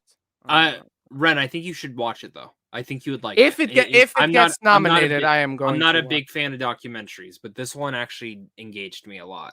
If it gets nominated, I'm going to watch it. But other than that, Ron's Gone Wrong was surprising. It wasn't great, but it was good. Charming. It was good. I was delightfully charmed by that one. Let me go. Let me go to my video. The Boss Baby 2 didn't suck. But it's still not great. Troll Hunters is good. I've never seen anything of that. Machines. You gotta watch the show. The show is so great. The show is it over now though? Dude, guess what show I got back into last night? Guess what show I got back into last night? My Hero? Naruto? No. So I'm finally going to finish Kim's Convenience. So I'm starting back on season 1. And my dad comes in and starts sitting down to watch it, and he goes, "This is funny." So now he's watching it with my mom. Yes! Dude, that first episode, I completely forgot how funny that episode is when they come with the gay poster, and he's looking at it, he goes, "Poster bad," and and it's just like the whole running joke of like the gay discount throughout the entire episode is so fucking funny, man. And then like when the mom comes how is you gay? Yeah, Mr. Kim, it's me, Enrique. I am gay. How is you gay? Prove you are gay. And then when the mom goes to see Simu's work and fucking goes in and sits in the manager's office. And the manager's like, I really like her character too. I forgot how much I liked her It's character. amazing. Sharon. Yeah. Shannon. She goes, I need my insulin shot. She goes, 5 more minutes. And she goes, I'll just go eat an orange then. And then I got to the next one too when they're like selling the photos. When he's selling his daughter's photos. Oh my god, yes. And he's trying to sell his fucking photos. They're like, no, but I'll take that one. This? Why this? God, so man. good. I gotta rewatch that. And I wasn't feeling good last night too, so I just need something to like watch. And I'm like, oh my god, this show is so fucking funny. Oh my god. Yeah. All right. How would you rank the musical movies that you saw this year? I don't remember off the top of my head. I did it on a post on Twitter. The number 1 is West Side Story. That's the best musical. Mine's Inside Inside Out. In the Heights is mine. In the Heights. Hey guys, I watched Zodiac for the 3rd time yesterday. I love that movie. And I love nearly everything. Direction, writing, acting about it, but the pacing is still the only thing that brings it down for me. That's my favorite Fincher film. That's your favorite. Okay. That's my favorite one. It's the one I've seen the most. Besides, I don't know. I just saw Girl with a Dragon Tattoo again because it just turned 10 years old. Fuck, that movie is great. Oh my god, that movie is fantastic as well. I don't think the problem is necessarily pacing, but to me, the more as it goes into that 3rd act, it loses a little bit of the urgency and tension because they're not getting chased around by the Zodiac. They're already out of harm's way. So to me, it loses a little bit of the tension that 3rd act, so it deflates a little bit. It's the only reason why I wouldn't go like A+ on Zodiac. But I'd probably still go like A- at the very worst, maybe even an A. But yeah, but I do agree that it loses. It's not exactly the pacing, but it loses something on the 3rd act for me. Thank you for sharing, William. Movie fan, did Anthony Hopkins really deserve to win the Best Actor win? 1,000%, 1,000,000%, 1,000,000,000% he deserved. He gave a performance that was out of the park compared to every single other nominee last year. All the other ones were great in their own right, and they were really neck and neck. Anthony Hopkins was just above and beyond that. I think Zach still disagrees, but no, I think he deserves it. I mean, I love The Father, which I like forget. I think I lended that movie and I can't find it anymore, so that's cool. But I really like The Father. I thought he was incredible. There's something about Chadwick Boseman that his performance was amazing to me. It was great. And it was great. I still am mad at how they centered that awards. It just shows that they don't cheat. They really thought Chadwick was gonna win the way they did that award ceremony. God. Yes, they did. But they did what structure that ceremony very badly. They knew what they were doing, and I think that was in very, very bad form. Scott Clooney, I'm going to disagree hardly again. For me, the most overrated film of the year is honestly Cruella. I wanted to like it, but other than Stone and Thompson's performance, it truly was just lazy in writing. I disagree so much. Execution for me and cringy. Dude, I could not disagree more. It was so full of style and irreverent. It had a mean-spiritedness to it that didn't make Cruella any more of a hero than she naturally is. It simply put her against someone who is even worse, and I love that so much. This is one that completely surprised me. As someone who does enjoy most of the Disney live-action movies, but I wasn't too overly excited. I was curious. I like Emma Stone. I like the director. And it honestly, overall, truly came together for me. Breaking news, by the way, Batgirl is officially releasing in 2022. What? Oh, Batgirl. Okay, I heard Bad Girl, and I'm like, what the fuck is Bad Girl? All right. So you know what I'm interested to see? When does it release? Because Keaton's in it. So are we seeing Batgirl before The Flash? That's my thoughts now. But Math. that's crazy then. So when are we getting Batgirl? Because Flash is the last week of November. And then like Is 3 it? weeks later you have Aquaman 2. Yeah. Yeah.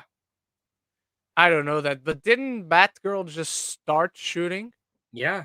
So is that Yeah, film coming out in between Aquaman then? it's gotta. It's gotta. That's Maybe it's a weird to me. Christmas movie. Don't discredit anyone who enjoyed it, but it's just how I felt. And again, I couldn't disagree more, but I respect it, Scott. Hey Scott, It's I'm in gonna my cut list your from head off. yesterday for I'm gonna cut your it's in head my off. list from yesterday for a reason. Best to you both in 2022. Best to you as well, Scott. Um, do you guys have any traditions for New Year's, and do you have any resolutions for the new year? I'm going to start by answering the second question. No resolutions for me. I don't make resolutions. I don't make them publicly. I don't make them privately. I just don't expect anyone. Whatever You can do them whenever comes you my want. way, good You or can do them bad. whenever you want. Traditions. Well, the tradition did not happen last year because COVID, and it's not going to happen this year because usually the tradition is so I have this group of 3 friends, and then we each have our Their most names are our Paulo, more. Mac, and Cheese. Right? No, that's not. It's You Jared did not. Leto's Paulo though. You did not guess even one initial.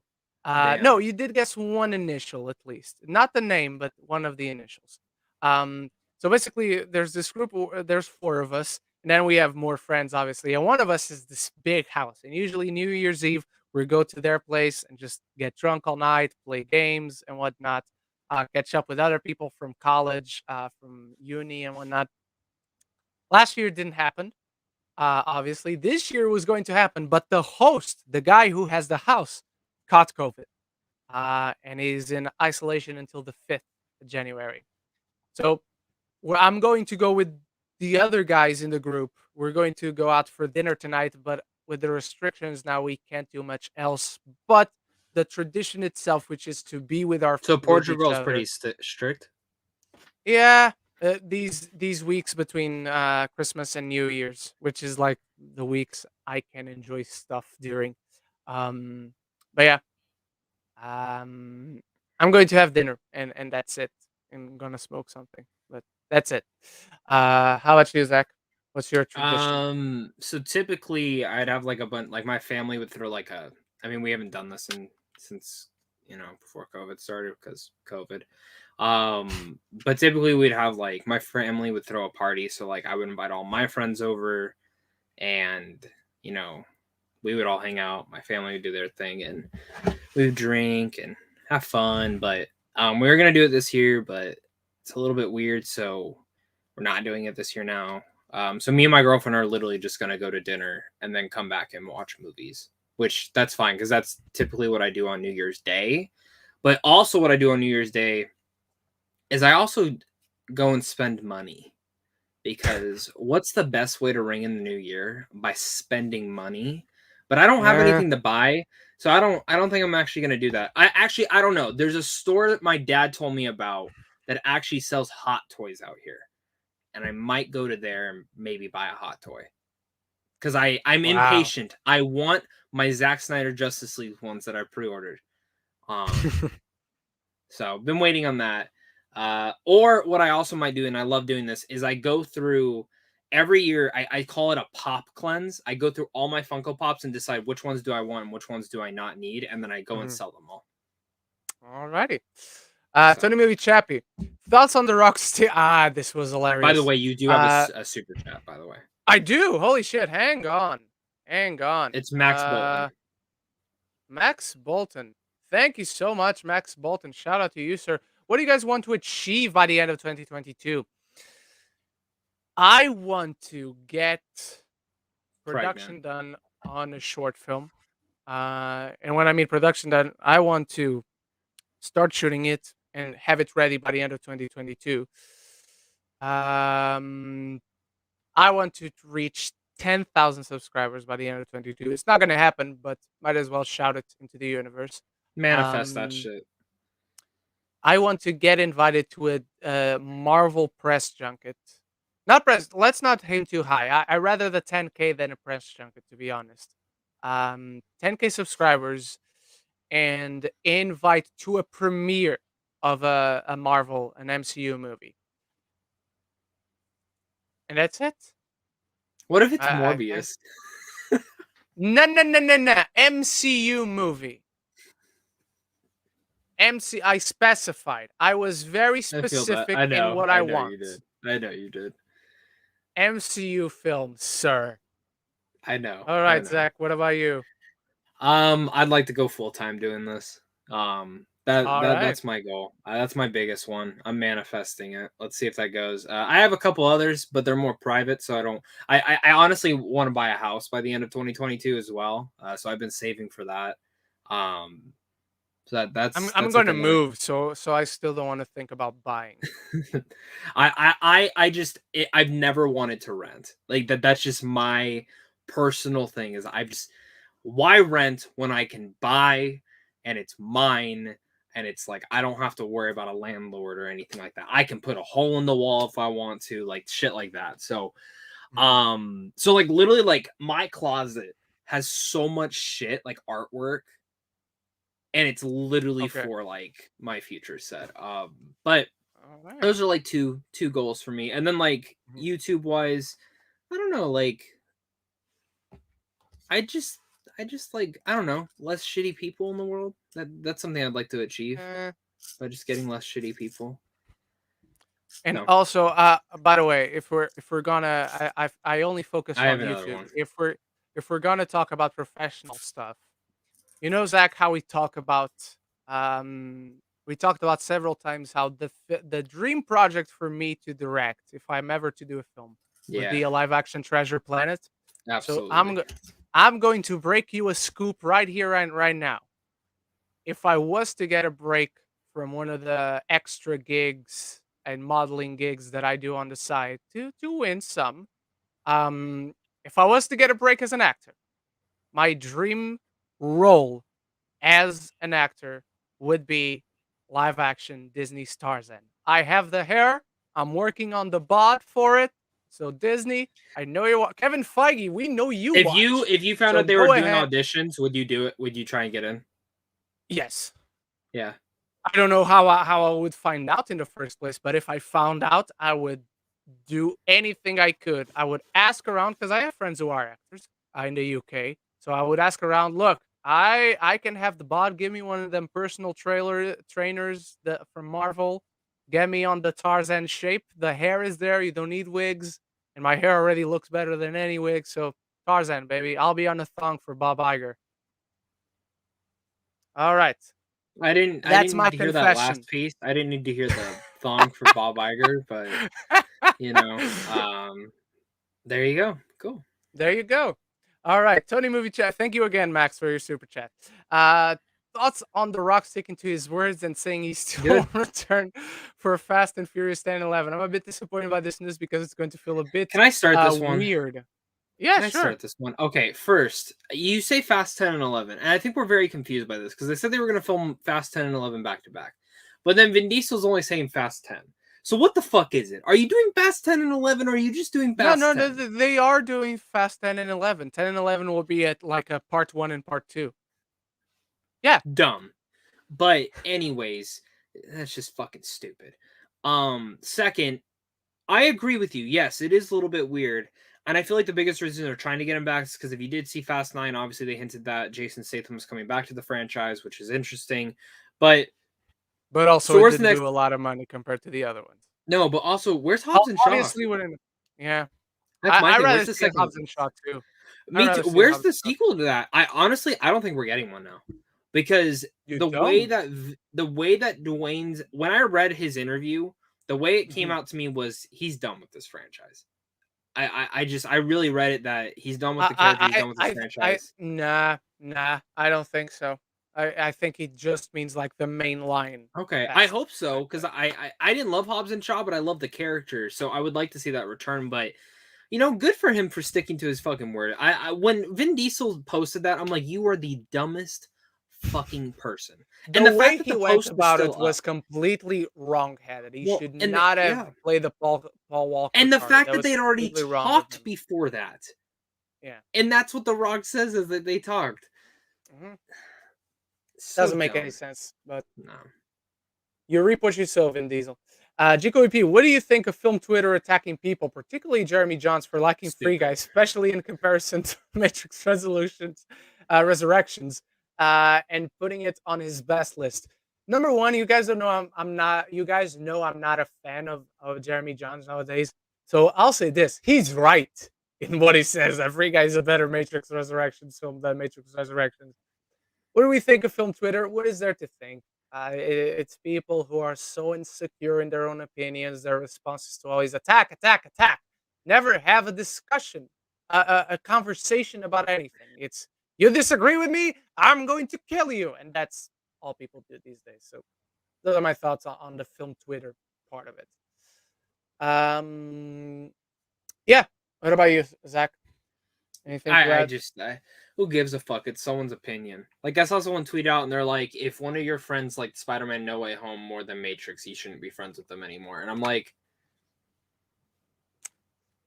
I like to think that I'm more secure in my opinion, and my friends are too.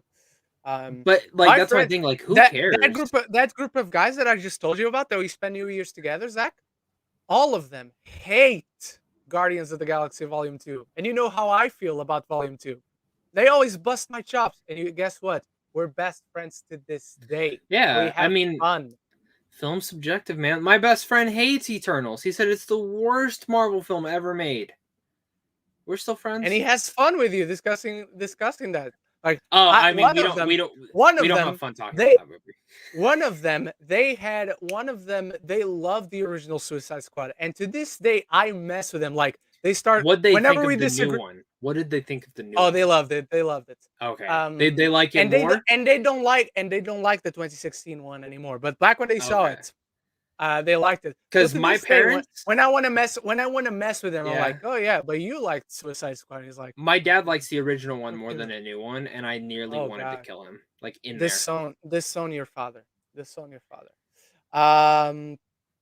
When can we expect Knives Out 2 to release? Will it have a limited theatrical release in theaters from Netflix? I would expect it around the same time the original. It has a release date. No, it doesn't. I just searched for it because I saw the question before we got to it. It have a release. Oh, mid 2022. Mid? Yeah. Where are you seeing that? From the original announcement. Oh, okay. All right. Well, but I mean, maybe it gets pushed. I don't know. That's what it looks like. I would definitely expect it to have a theatrical release. And even maybe if it's good enough for theatrical release. It has to have theatrical. It's Ryan Johnson. There's no way nowadays you clearly don't need to be good enough to have a festival run. But yeah, who knows?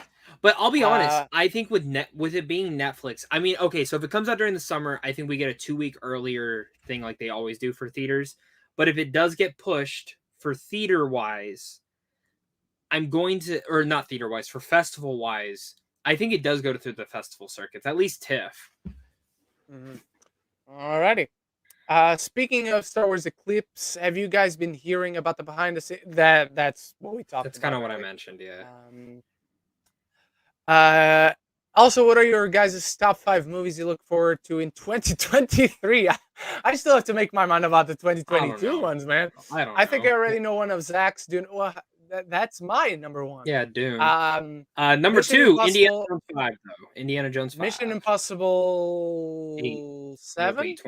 8 comes out 7 is next year. 7 is next year. 7 next year. Okay, good. But I feel like 8's going to get pushed back because they haven't filmed it yet. They haven't even started that movie. But it's still going to come out in 2023, I reckon. So that's one for me. Thor: Love and Thunder comes out in 2023 at this point. No. So that 2. No? Is it next year? Yep. Okay. Cool. Summer. Black Panther: Wakanda Forever, despite some things I've been hearing. You think it's getting pushed? You think Black Panther 2 is getting pushed? I know the answer, so I can't say what I think. Tell me in the private chat. Tell me the full thing in the private chat. There we go. Scott Luna, a film I felt was super underappreciated this year was a film called Hell. It was truly emotional, gripping. It was made for TV. Okay, that's why I didn't see it or heard of it. But it was fantastic, honestly. Jodie Comer stars in it. Give it a watch. I will check it out. Thank you for letting me know. So yeah.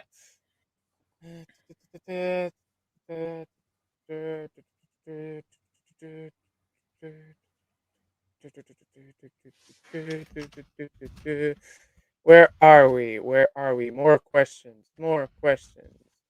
Okay, this is the TD. This isn't TDK dead. Um, Peacemaker. Boba Fett was really underwhelming. I agree.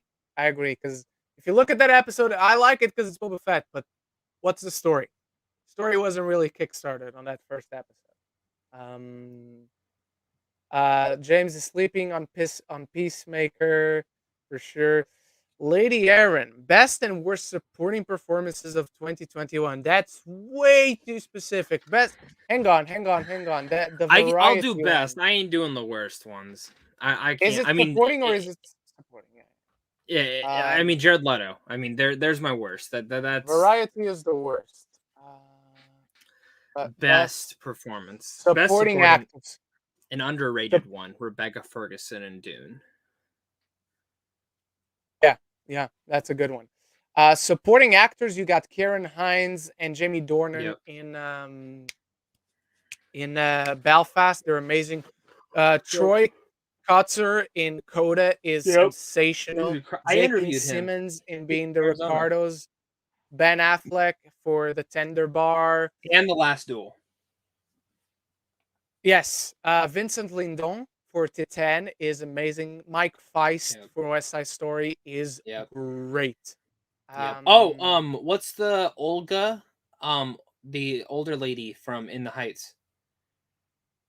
Oh, Rita Moreno. No. In the Heights. Rita Moreno's from West Side. I don't remember. I do her name. I'd say Olga Meretriz, something like that. Variety best support. I can't say one of mine because it's a spoiler for No Way Home. They're not getting the nom.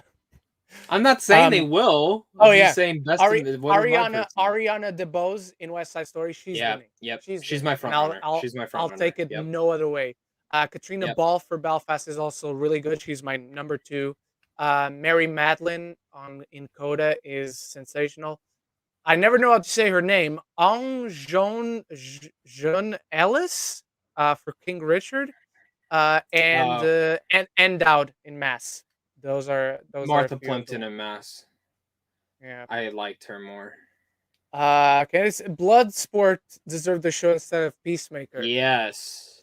The only reason I disagree is because that would probably take him out of the films. I'd rather wait for him to come back in films. But between him and Peacemaker, I definitely think Bloodsport. I just want more of that whole team. I want King Shark. I want Ratcatcher, which I'm still mad. Why do we not have a Ratcatcher action figure or toy or statue? Don't we? No, I have the whole Didn't set. She come in the. They didn't release Ratcatcher. In the ones that build the figure thing? No, the build a figures King Shark, Harley, Peace, Polka, and Bloodsport. Alrighty. Lady Aaron, to Ren and Zach, and to everyone in the chat as well. What do you predict will be the movie that gets the most nominations at the Oscars? West Side. There are 2. West Side and There are 2 that I'm conflicted in picking one or the other, so I'm just going to say 2. It's West Side Story and Belfast. Those are going to be the favorites. Most nominations, West Side and Dune. For me. And Dune, okay. All right. Hey guys, Happy New Year. Happy New Year to you as well. I believe Tyler Van also talks to us from Australia. So if I'm not mistaken, he's already in the new year. So Happy New Year, Tyler. What would be, I guess, the worst female performance? Would worst female performance be Melissa McCarthy in Thunder Force? Maybe. No, because I still call that acting, so I wouldn't say it's the worst performance. Then again, if I don't call it acting, it's also not a performance. So I maybe, I don't know. You'll have to see a certain video that I put out later today, Tyler. All right.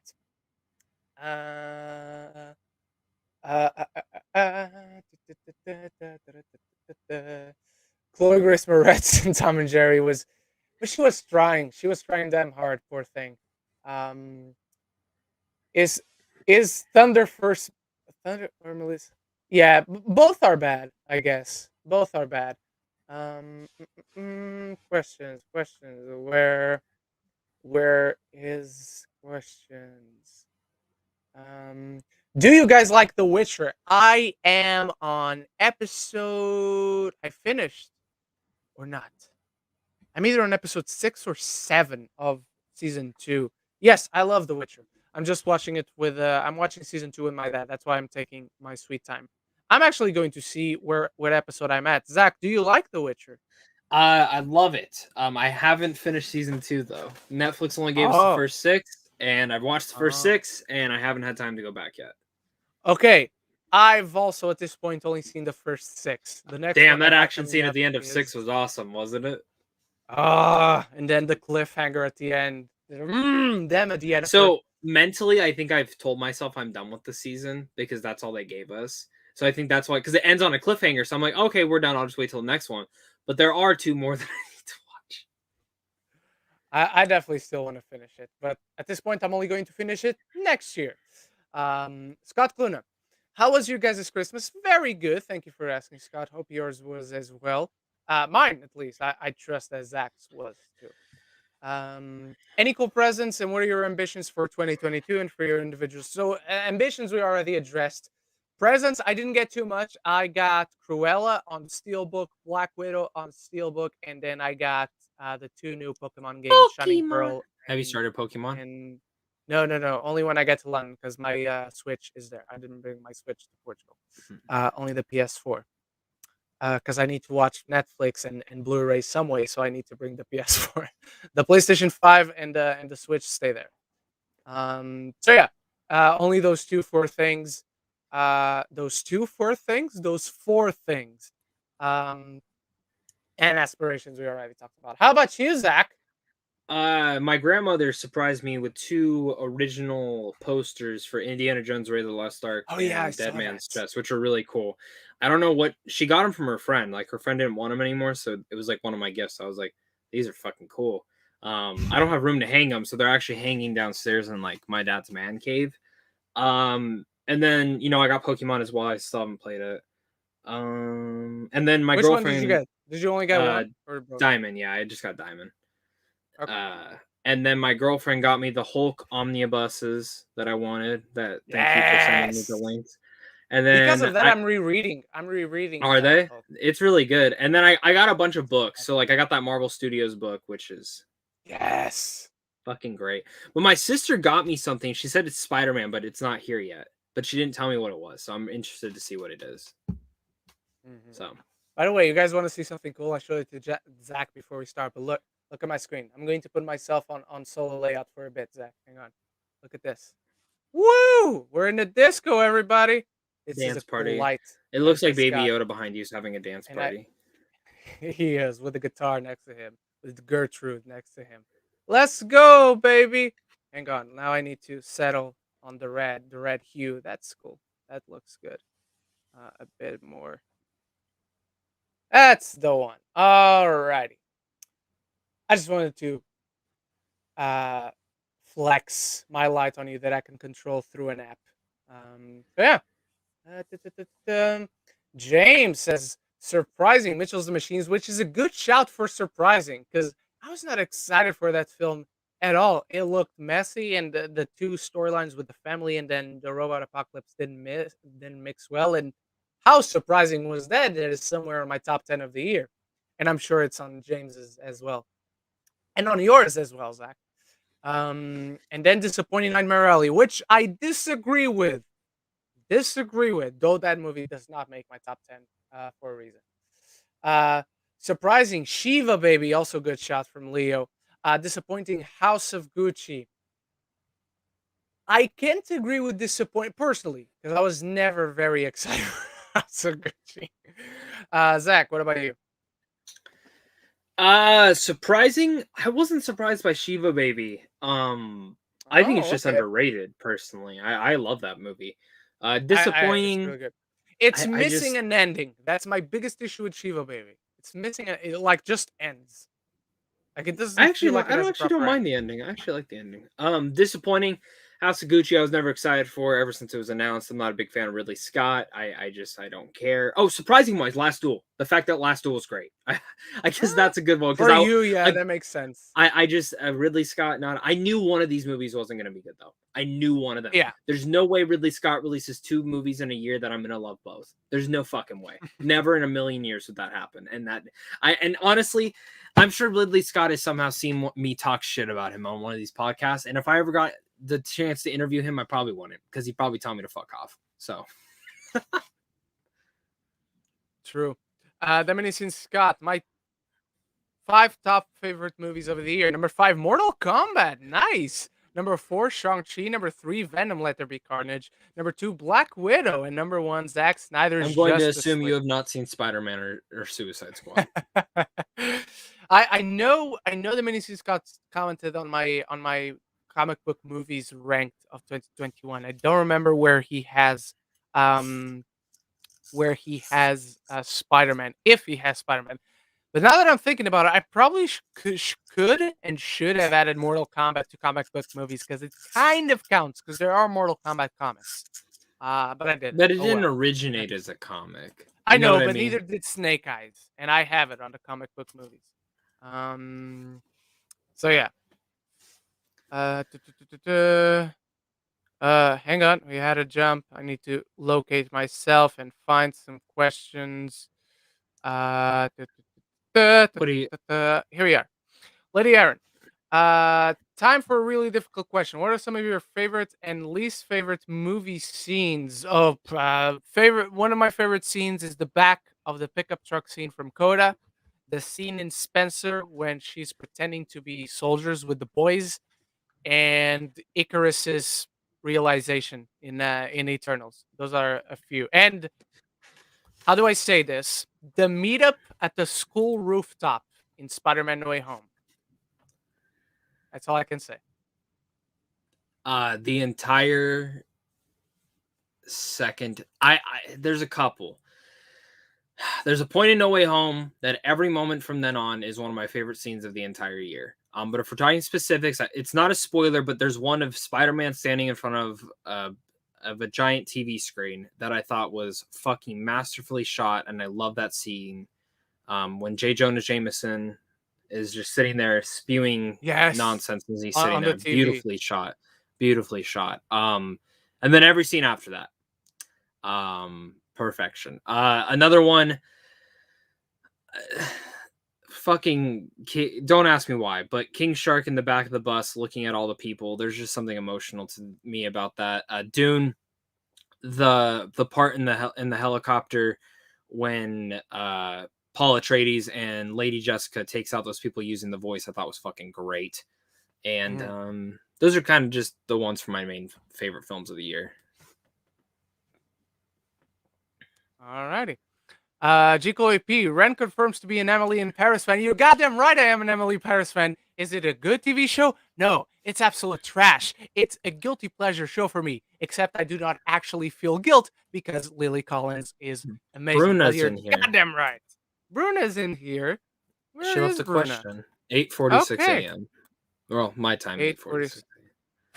No, but I mean, minutes are all the same. So don't worry. Mine is 3 p.m., but minutes are all the same. I'll get to it in a bit. But yes, I am an Emily in Paris fan, sir.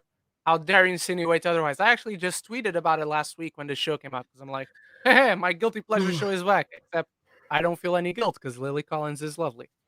And whenever Disney does make the live action Tarzan movie, I'm Tarzan, and she should obviously be Jane because she's great, but also it's a nice wink and a nod to the fact that her dad did the music for the original, and they should totally bring her dad back for the live action one. If you do a live action. All right. League of Cinephiles is here, ladies and gentlemen. I'm going to be in the league very soon in January to go after the championship that I was robbed of weeks ago in movie trivia. So come support me there, please. All right.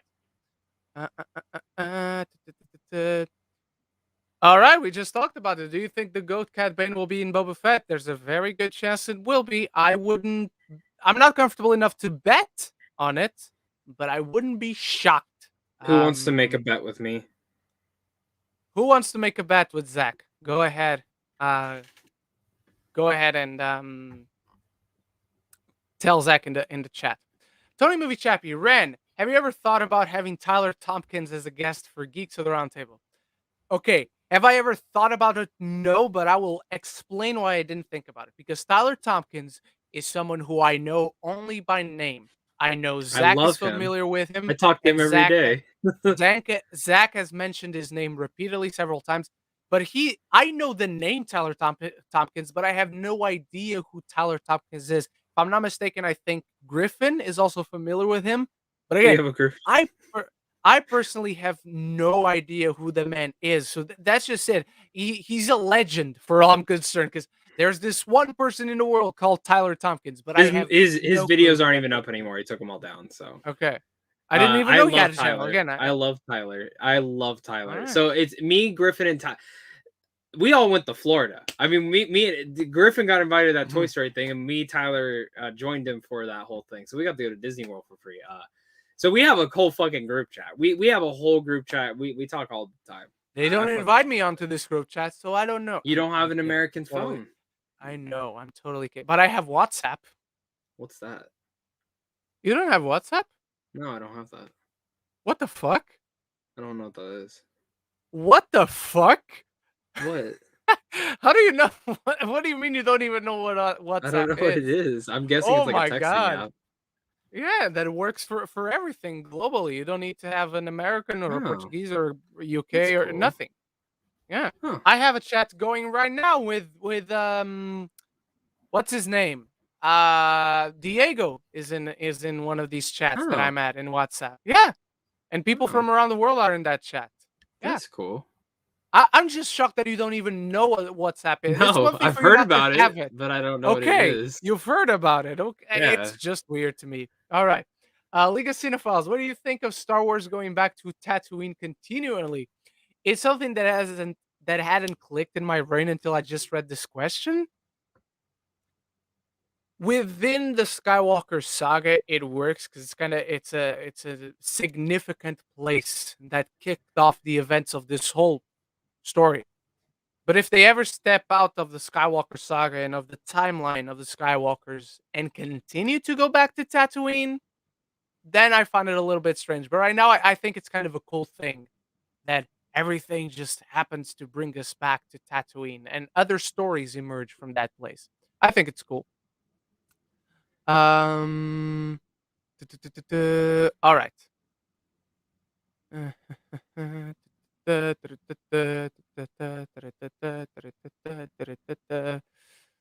are we? Jico AP. Who are some actors and actresses you feel are talented but should fire their agents? This is a good question. I already have a name in my mind. Or pick better script. For me, Chloe Grace Moretz. Zac Efron was mine. Mila Kunis and Michael Fassbender is another. God damn it. Michael Fassbender is another one. Hang on. Let me see my worst of the year lists.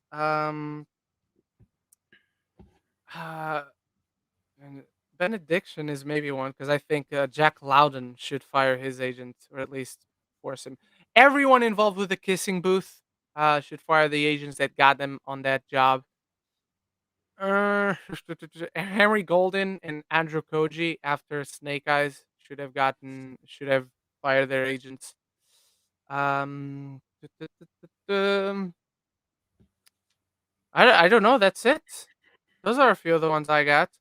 How about you, Zach?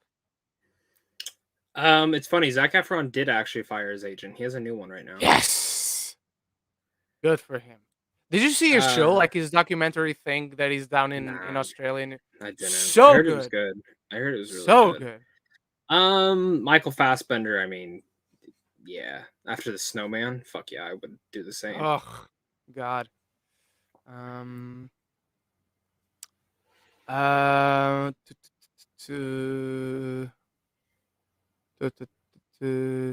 Okay, Earth Thor, part 1 of 2. My weekly ranking, number 1.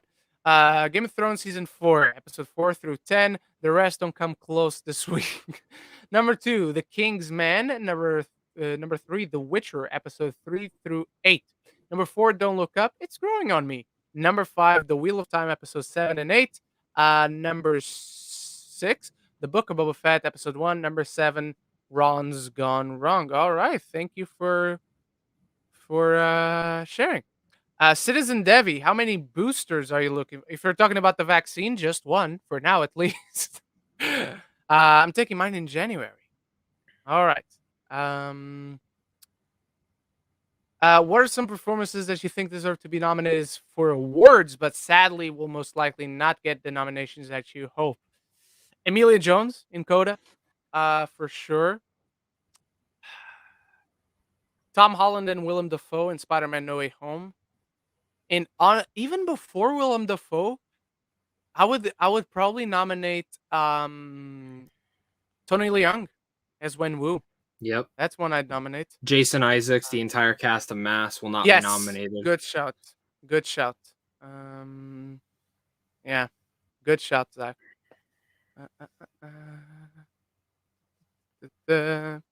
All right. Are you guys looking forward to Moonfall? Zach, you answer this one first because your answer is quick. No. I don't give one fuck to see this film. I don't care. I just don't care. Yeah. I don't think I've ever liked a film by him. I don't think I've ever liked a movie by him. I was not excited for Moonfall because just the idea sounds awful. And then I have not been enjoying Roland Emmerich's past few movies. What was that one that he did about Pearl Harbor? That was awful. That was one of the Midway or Midday. Midway. The Battle of Midway. That's the one. Thank you. That was god awful. Geostorm was the fun kind of awful. And then I actually saw the trailer because it came up when I went to the cinema to watch something. And the trailer for Moonfall came out. And I actually think it was during, no, it wasn't. Because it was a big theater. But never mind. Doesn't matter where it was. And I was not excited. I was like, oh, this is the Roland Emmerich one. And then I actually see the trailer. And I'm like, damn it. I'm excited for this. Is it going to be good cinema? Absolutely not. As a movie, as a story, this is going to be absolute shit. But does it look like I'll have the time of my life watching it? 1,000%. Give me this movie now, which they are going to because it's coming out in January. All right. February out here. It's probably coming out in February over here then. Are you guys looking forward to Death on the Nile? As someone who loved Murder on the Orient Express, I personally can't wait. I loved Murder on the Orient Express as well, Caleb. I'm semi-excited just because I like Kenneth Branagh as a director. It is a stellar cast. However, it is a very problematic cast. And I usually can very well discern the actor from the role. But at this point, I don't know how I'm going to see that film. I'm not sure I'm going to receive that film. My sister just saw Social Network for the first time. She goes, is that Armie Hammer? I said, yep. No, that's 2 Armie Hammers, which is even more dangerous. Yeah. Hide your arms, hide your meats, everyone. Stuart Keating. Hang on, Zach. Are you excited for Death on? Were you ever excited for Death on the Nile? I don't like the original. I don't like the other one at all. So I'm hopeful, but I'm not anticipating it. And with everything else out there now, you know. All right.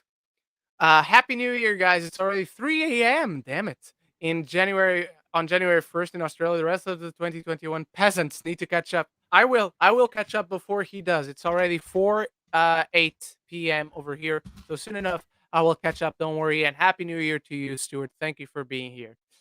All right. My first 2 to 3 hours of 2022 was spent watching Don't Look Up. Best film I've seen all year. Competition is not too tight, but you started off the year on the wrong foot as far as I'm concerned. Here's hoping it only gets better. All right. I got to Bruno's question. See? What's a film or show that perfectly represents 2021? I got the perfect answer for this. Wait, you have the best answer. You might have the same answer. So you go first. You go first. Go first. The best film or show that perfectly represents 2021 is the song from Encanto Okay. that is We don't talk about Bruno.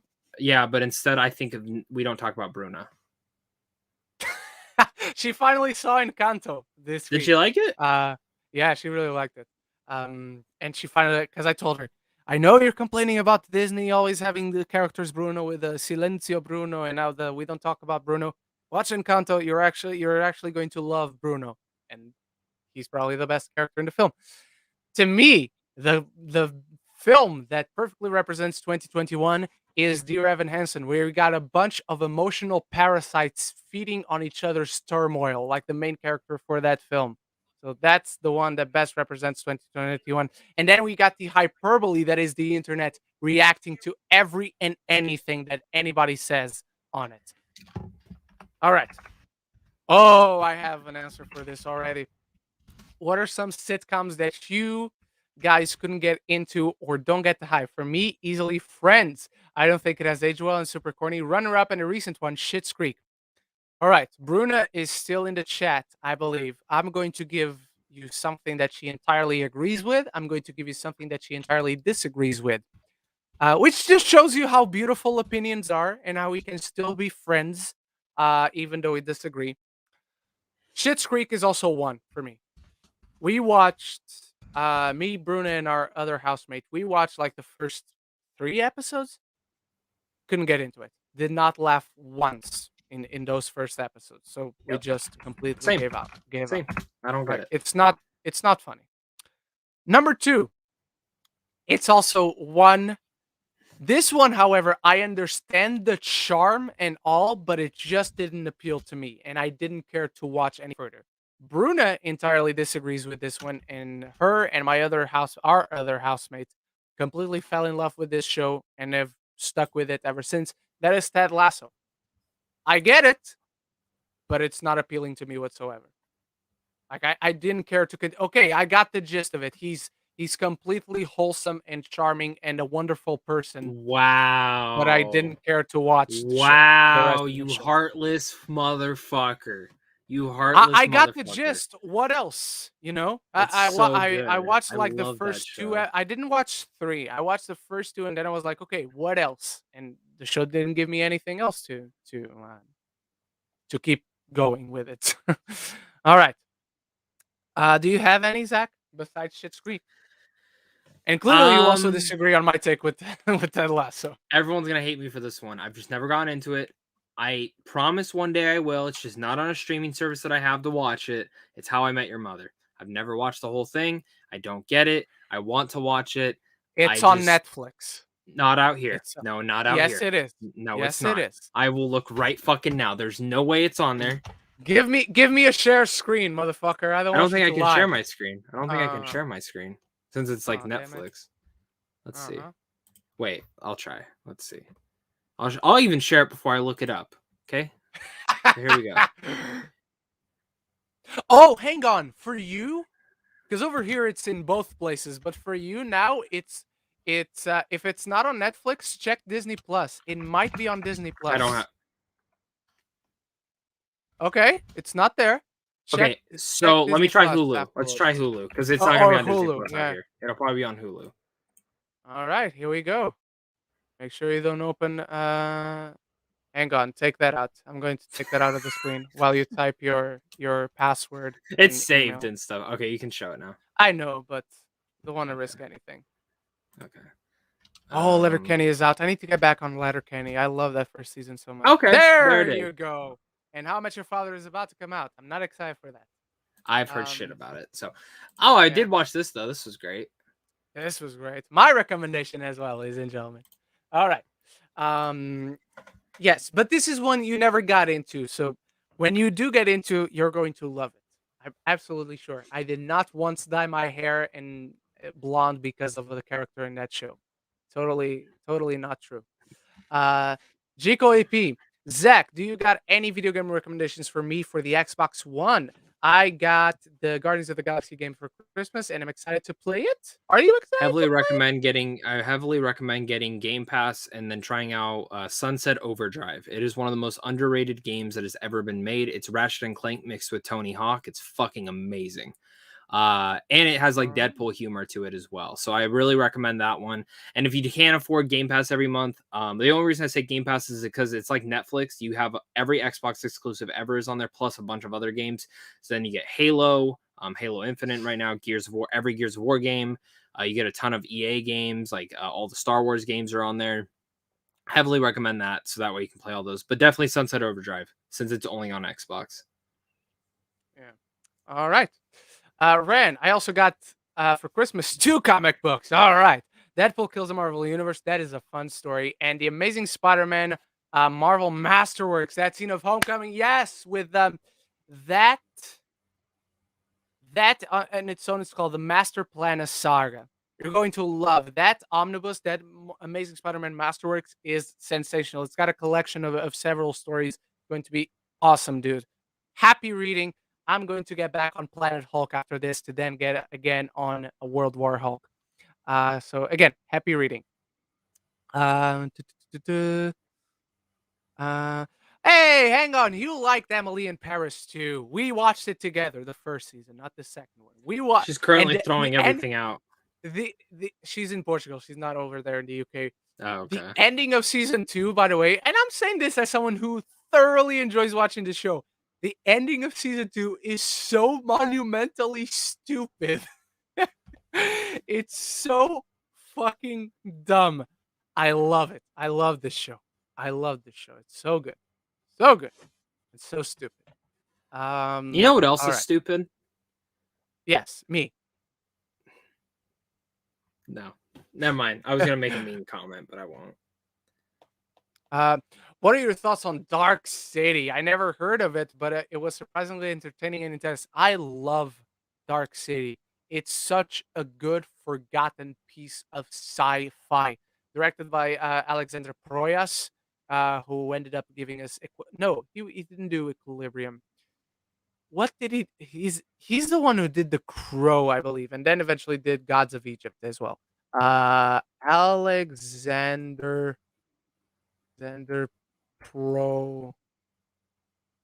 Proyas. Is it with an X? Proyas? No, it's with a Y. Proyas, yes. He's Greek. Australian. He's Australian. Okay. The Crow, Dark City. He did iRobot as well. Okay, I keep forgetting that. And he did Knowing. I keep thinking Knowing is Roland Emmerich. That's a very good sci-fi film with the underrated Rufus Sewell at the helm of that film. I really enjoy that film. Have you ever seen Dark City, Zach? Not that I remember. All right. Stuart Keating, Ren Zach, is Boxing Day a thing you're familiar with? It's the day after Christmas, but apparently it's not as universal as I thought.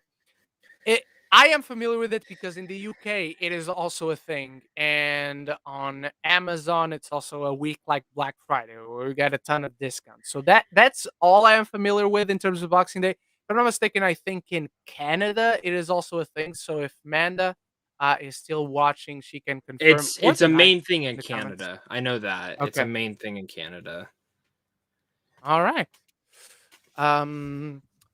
What are some films that you've seen or thinking appear on a lot of worst lists, but you feel people are being too harsh on just this year? Because just this year, Reminiscence. I've only seen Sean Chandler's and Austin Burke's worst lists. If anything, not that I think it's a good movie. We talked about it before, but I don't think Home Sweet Home Alone is god awful to have on the top 10 worst of the year list. But that's really it. I don't entirely disagree that it's a bad movie, just not top 10 worst of the year. Off the top of my head, I think that's one. Zach, anything pops up on your mind? Reminiscence. That's it. I've seen that on a couple. Did you see that? Oh, okay. I saw it on a couples, and I'm like, really? Oh, wow. Alrighty. Okay, I'm going to address this question because we're going to give you guys a New Year's present. We're going to lay out the truth. We're going to give you all the information. Can you have Geeks of the Roundtable on forever? I just love this podcast so much and love getting to chat with you guys and to chat with everyone else as well. All right. So last week, we told you guys that at episode 100 was going to be the last episode of Geeks of the Roundtable. That being said, we're actually ending it now. This is it. Goodbye, guys. That's it. either. Hang on. That's it. Hang on. That's not it. That being said, Geeks of the Roundtable is ending, and I'll tell you why. I think this show just became, it has our energy and we love talking about with you guys, but that's the thing. We love the second half of this show way more than we love the first half. So we thought, why not make the entire show much more personable?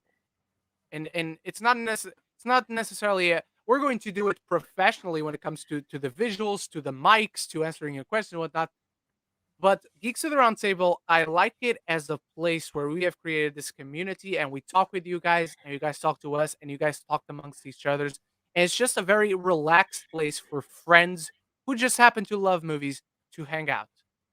So, Geeks of the Roundtable is dying at episode 100. I'm not going to delete the episodes or The anything. bubonic plague. The bubonic plague. The geeky plague. So if you guys want to go back and watch former episodes of Geeks of the Roundtable, the playlist will be there. The videos will be there. But after episode 100, we're starting a new show. Same place, same time, same structure of you supporting the channel if you can with your super chats and your tips, and talking with us and with one another. But we're going to change the name because it just became too well known, I think, as this place where we run the news and then answer your questions. So after episode 100, do you want to say the name or do I say the name, Zach? You say the name. You say okay. the name. You have a logo After yet? Episode or no? No. Okay. Bruna just asked about it this week, but the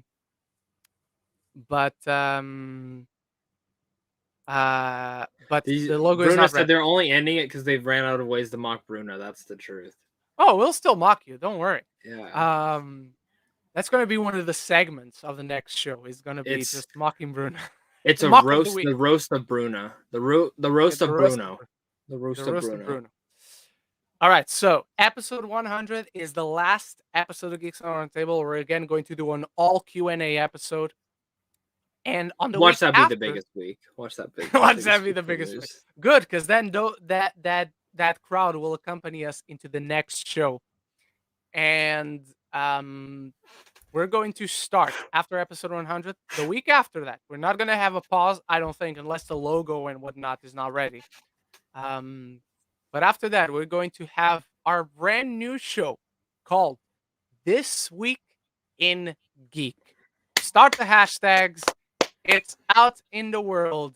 We're just going to have a first half of the show where me and Zach just catch up and talk about our weekly rankings, what we did that week, and not rush through it, and not rush, just in a more relaxed way, and exchange our thoughts on each movie, and then immediately go into your live questions. But adding on top of that as well with the ranking part, I know like if it comes down to a week where an MCU film comes out or something, I know we've discussed that, like maybe making that the main ranking, like it's an actual, like we will decide like together what is the top 5 Spider-Man movies, or what are the top, you know what I mean, like as a collaborative effort. But then we'll also go, but then because of that, we'll also go faster into your questions and just discuss. And that's where, if you guys want to hear our thoughts on the news, that's where you get it. That's where you get it, because even now a lot of times we talk about the news and then we go into the live questions and another piece of news that we couldn't talk about comes up, so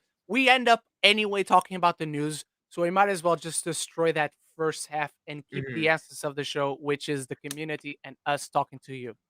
That's it. And I'm working on doing an audio only version of it too, to actually I'm still working with Christian on the fundamentals of how it works and an easy way to get it to all streaming platforms. But that is the idea. So that way, if you can't watch this or you want to listen to it on the road, you can.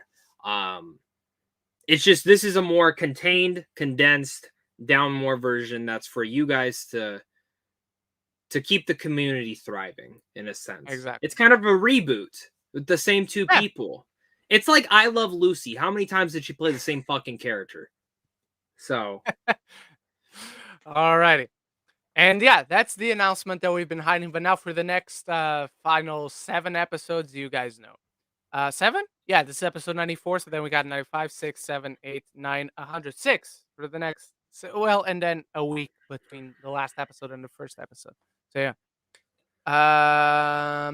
What are some movies that you look forward to getting a physical copy of in 2022? Last Night in Soho, Spider-Man: No Way Home, um, Dune only comes out over here in 2022, and Eternals. I already have the Steelbook pre-ordered. When it comes to movies of 2022 that I haven't seen, it's tough to say because imagine if they end up sucking. I don't want to get a physical copy. Like I'm very much looking forward to Top Gun Maverick, but if it ends up sucking, I'm not gonna buy the Blu-ray. Zach, what about you? Dune. That's it right now. All right. Uh, t- t- t- Is there any movie that you did not see in 2021 that you are sad that you didn't get to see it? That I'm sad about? No, I missed it. Everything that I truly, fully wanted to see, I did get to see. If anything escaped me, sure. By the way, the other day I started watching Wolf. Couldn't finish it. So that should tell you something. Red Rocket I watched just last minute. Worst Person in the World I'm very curious about, but didn't get to watch it. Um, so yeah, but I'm not sad about anything. So yeah, Zach, what about you? Um,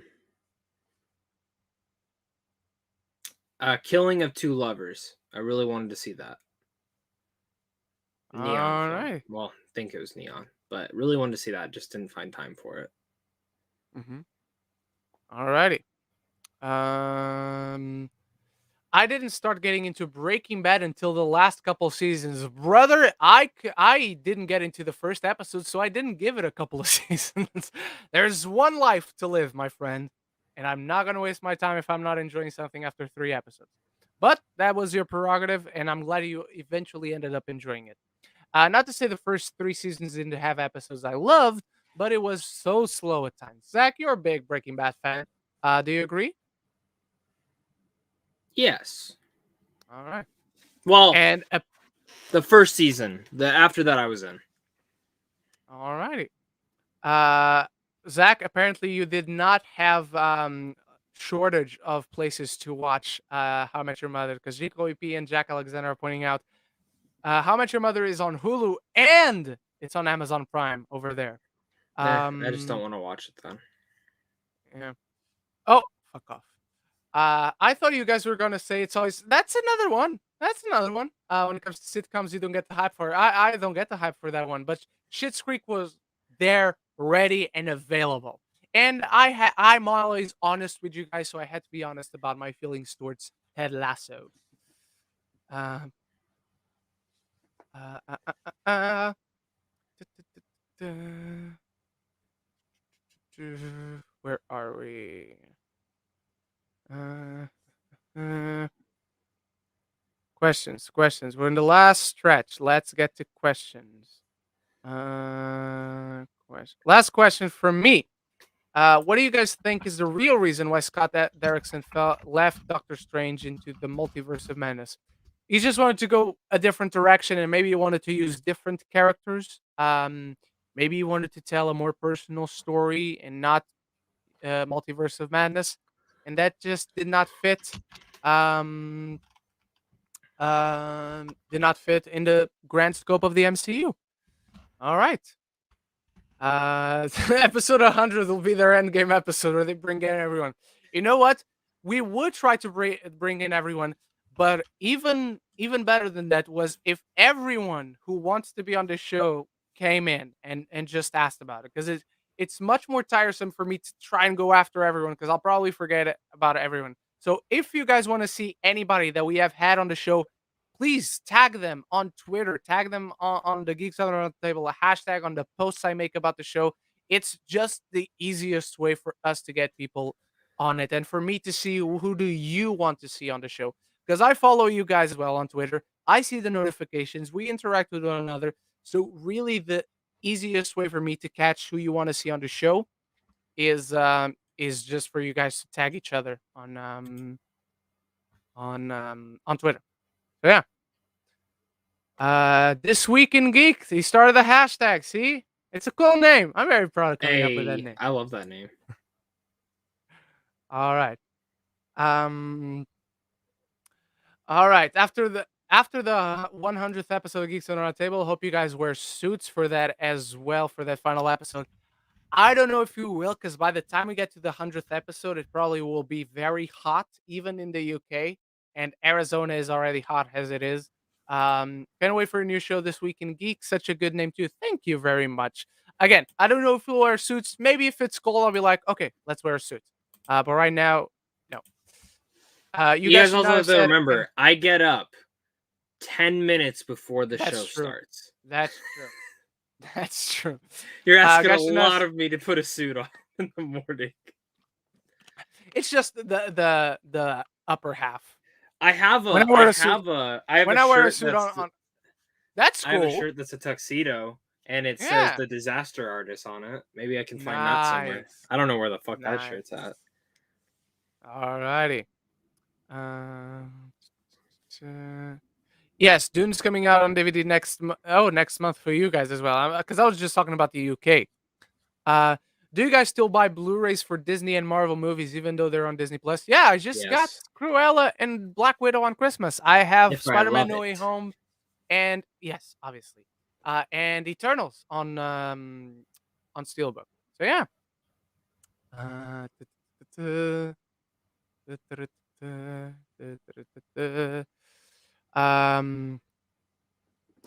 Ren, how far apart is your grip when doing a bench press? It depends on what I want, because sometimes I do wide grip, sometimes I do close grip when I want to work more triceps. Sometimes I do supinated grip. And yeah, it really depends on the exercise that I have on my program, because I have a couple of apps for workouts. One of them I follow a program by this guy Marcus Philly. That's Filly, and he's great. That's more towards CrossFit. And then I follow this other guy, who is Julian Smith. Both are great, both different kinds of workout of training, but both phenomenal and just great guides for the goals I want to achieve fitness wise. So yeah. How about you, Zach? How far apart is your grip? I do it so close, so when I pull it down, I can't get it all the way back up. Alrighty. That's a close grip for you. GGOP, have you guys ever heard a song or piece of musical score that got stuck in your head? For me, recently, I got that De La Soul song from the Magic Number in my head. 3 after it was in the is No the Way magic Home. number. Oh, okay. For I recently, it's not a song, it's a piece of musical score. The Eternal score keeps haunting me. Dun, dun, dun, dun, dun, dun, dun, dun, dun, dun, dun, dun. So that's the one that stuck with me. Good question. If you asked James or Leo, they probably would agree that yes. How do you feel about Timothée Chalamet as an actor? I think he's not there yet, but this kid has the potential, and he's got the acting prowess to become eventually the next Daniel Day-Lewis. He's that good. I think he's an incredible actor. How about you, Zach? I agree. I think he's actually top 10 actors working right now, maybe even top 5. The kid should have won for Call Me by Your Name, and he absolutely should have won for Beautiful Boy. Beautiful Boy. I don't think he was nominated for Beautiful Boy, and it's still fucking. He wasn't. I was shocked that he wasn't. Yeah. He is absolutely. I mean, people are wondering who's that next DiCaprio. I would say Timothée Chalamet kind of has that prowess to him, but when it comes down to an acting capability, he'll be at the height of Daniel Day-Lewis eventually when he gets into his older age. Alrighty. I like G. Colby Porter's last question. That's the one I think we should end on, just because it kind of fits. Last But question for the new year. All right, I'll get to that one. Um, uh, okay, I want to address this question because I actually can't answer it because it has nothing to do with YouTube. What would you say is your favorite overall personal moment of 2021? It's rated R, Aaron. I cannot answer that. Zach? not saying anything. I want to know the rated R. I want to know the rated R. You're not good. I'll give you this. One of my favorite moments was the hangouts that I got to have and the new people that I got to meet during the London Film Festival. That I was Oh, not familiar I with got all that. one then. I went to New York for the first time Oh, to see that's right, you Dune. did to watch I Dune. did it Yeah, for yeah, less yeah. 24 hours. Am I still trying to catch up from that? Absolutely. Because I didn't sleep for like 48 hours. So, um, it was great. And the people I met in line were really cool because they were a part of a Timothy Chalamet fanboy club. Like Ah, I'm not nice. joking. Like 40 of them, 40 older women, all a part of this club. They have traveled to Wow, every film festival to that's not see him. creepy. Oh yeah, I know. It's kind of, but they were nice. They were nice. Whatever. Mhm. So All right. Stuart Keating, invite Dwayne Johnson, Robert Pattinson, Chris Evans, Scarlett Johansson for your 100th out of episode, all of please. those, we could possibly get Dwayne Johnson if everyone bugged the shit out of him. I'm Yes, not if joking. you bug, He's the only yeah, one that would reply back. yeah, he would. He would probably not be on the show, but he's the kind of guy that would send a video for Yeah. our way. So if you guys Um, want Dwayne Johnson, tweet at him. The Geeks of the Roundtable are ending. They love you, and they want a goodbye message for their podcast. all righty. And yes, last question. Gico EP. What are your what is your advice for some upcoming film reviewers on YouTube? Okay, I'm going to start with the most vague one, but the one that is so true. Be yourself. Never be afraid to share your opinions. If a popular movie that everybody loves you don't, you talk about how that film didn't work for you. Articulate yourself well. When you don't like a film, be respectful and take chances at the beginning. Don't rush yourself. Take your time at finding your voice, what distinguishes you from the other ones around you. And also, and this is going to seem weird, and this is actually advice I saw from Sean Chandler once giving his videos, that at first I was like, wait, what? And then as he elaborated on his point, I was like, no, that makes sense. Don't be afraid if you need to. Don't be afraid of taking a little bit from the ones you like following. So if you like watching Zach, don't be afraid to at first take a little bit of his energy and the way he communicates himself. If you like me, don't be afraid of taking a little bit of how I speak. If you like Sean, don't be afraid to take a little bit of the way he communicates himself and mold it into something that is your own and make it become your own. Don't be afraid of taking chances, but also don't take stupid chances. Don't take leaps of faith out of nowhere. Calculate your risks, the pros, the cons, and launch yourself into those. But always be honest, because that's the one thing the haters, the mean comments that you possibly get, like I get, like Zach gets, as long as you share your opinion, that's the one thing they can never take away from you that doesn't belong to anybody else and is yours and yours alone is your opinion. So that's cheesy as fuck, but it's the truth. Zach, anything to add? Anything you want to say? You said everything that I would have also said. The other thing I'll just say is just start, man. Just start. Like Just don't turn don't on be it. like I want to do this. I'll just fucking start. I'll Even tell if you you right end up now. not, even if you, sorry, if even if you record something and you end up not uploading, that counts. You just did Yep. something. Even if Yep. it stays just for you, you'll be able to look at it, judge what you did on camera, and Yep. then you'll do it better the It next time you it press record. I started this and I remember I got a laptop. I'm like, cool, I can shoot it on a webcam. And I sat down and I shot my first video on a webcam and I posted it. No editing, no nothing. I'm not saying you should do that because that was the worst thing I ever did. And the other thing is don't go into this expecting, oh, I want to see movies early. Oh, I want to get early access. If you do that, you won't go anywhere. Do it for fun. If you don't do it for fun, your audience is going to know that you're not doing it for fun. That's why, like, a lot of people ask me as well, why do I watch all the films that everyone loves? And because I don't have time to watch shit. That is just the honest shit. I don't have time to watch shit. I really don't. Do what makes you happy, and talk about the things that you enjoy talking about, or the things that like. And I always say this: if something comes up and you're like, I should do a video on that, do it. What's the harm in not doing one? Like that's the honest truth, because the only thing is, okay, it didn't work. Cool, I can do something else. I can do a different, like, one of the latest things is I almost didn't do a trailer reaction to the newest Batman trailer. Very happy I did. It did well. I didn't expect it to do well because it was some fucking random trailer that they just dropped on a fucking Bat and the Tuesday. cat. Yeah. And I thought it would be a trailer that maybe had a lot of the same scenes in it, and thankfully it didn't. Then I took a risk and also did one on the Doctor Strange trailer, which I had already seen, and there was literally one change in it. But it still gave me an opportunity to talk about the trailer that I wasn't able to. What was different about it? The title. You actually see the logo's new. That's that's literally right. it. You didn't see. You don't see the logo Yeah.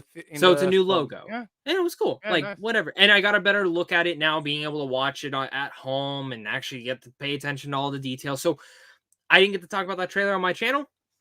I talked about it then. And, you know, there's certain risks that you'll take, and there's certain reviews. And say you review an indie film, they are hit or miss. Sometimes you will get 1,000 fucking views on one, and sometimes you'll get 2. The Bad Batch for me. Yeah, see? Just talked about it. Exactly. And then like Wolf, I reviewed Wolf. I'm thinking this movie gonna get like 200 views, 1,000 within the weekend.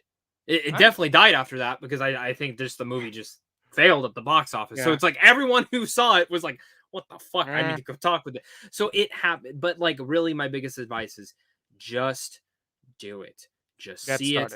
Like, if you don't start now, then you're just gonna have to keep telling yourself, oh, I'll start next year. I'll start the year after that. Just do what makes you happy. I mean that's the biggest thing. And you don't need much to start. Like I've said it before. Yeah. I started with my phone. And I bought a microphone to plug into the phone. Look, the best place to be shitty at, to have bad image, bad audio, that's when you start. From there, you go up. And as people start watching you, you get better. And you make it worth their investment, their time investment. Learn. I don't take lightly this microphone that I have here, that I'm actually not using now, because that's just I'm using this one for the podcast. This is for videos. This mic up here, I'm not gonna move it because it actually has a problem with the wiring. But this mic here cost me 150 pounds, and I want to give you guys the best sound. I want to make your time, whenever you click on a video of mine, to look good, to sound good. So I make an investment on the channel. And because you guys have the investment of time, and hopefully next year when we start the memberships, you guys will see it worth it to give me. And that's my biggest thing is like the lighting. Like I have, I don't think people understand I have like thousands of different lights. Like I have these 3 right here. I have like a ring light and these 2 other panels over there that I do for my reviews. I have another light. I have a handheld light. I have like 3 other ring lights, and the microphones don't even get me started. I have like fucking thousands of microphones. The one I use is my Blue Yeti, but I have thousands of microphones that I love using. And then I have this little vlogging camera. Like I buy equipment to just, but I didn't start with that. I literally started with my laptop webcam, my potato, like that. I call it my potato. My potato. So, but I mean, if you don't start now, you'll never start. I mean, my biggest regret is not starting earlier. I seriously like, if I can't imagine where I would have been if I know I would have been way younger, but I can't imagine where I would have been if I didn't start earlier.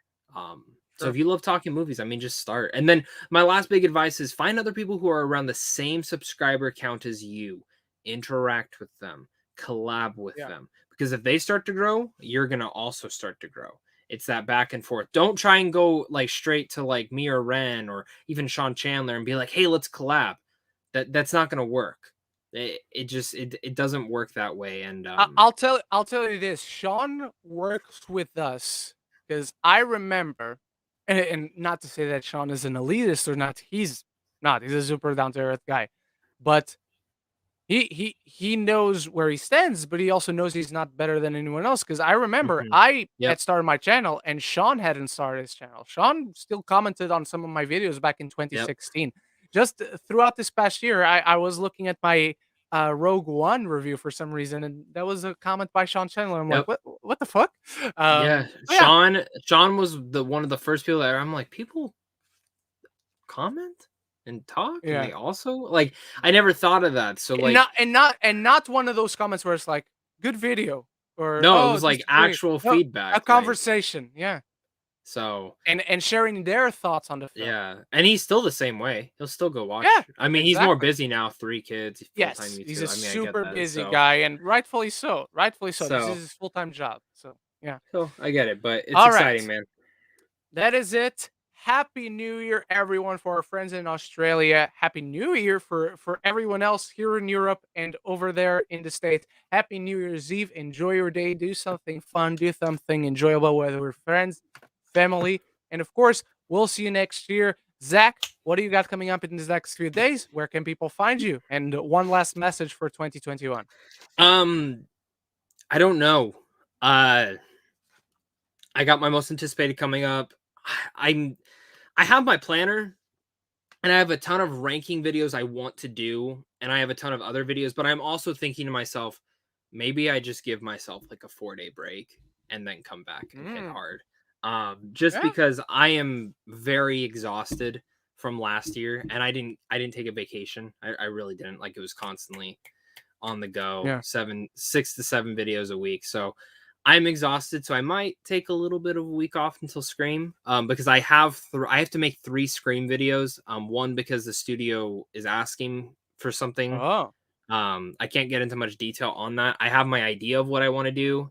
I might make a short. I have 2 outlines of a script written right now. One is if I can do it because of like friends, and then the other one's more of a smaller one, which I think is really cool.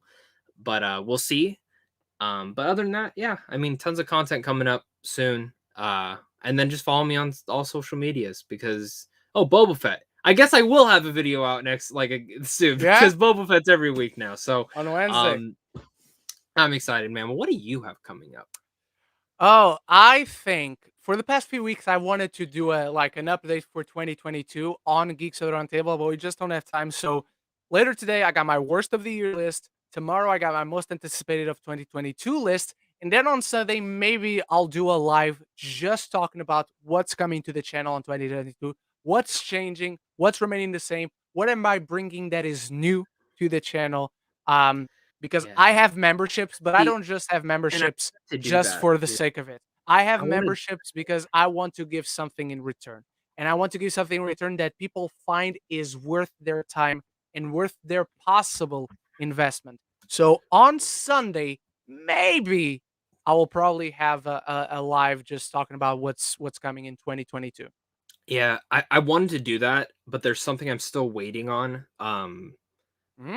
To I Is can it tell you is later. it It's something Leo's actually doing, but I'm waiting for it on my end for it to be approved. And if it's approved, it'll change what I want to do.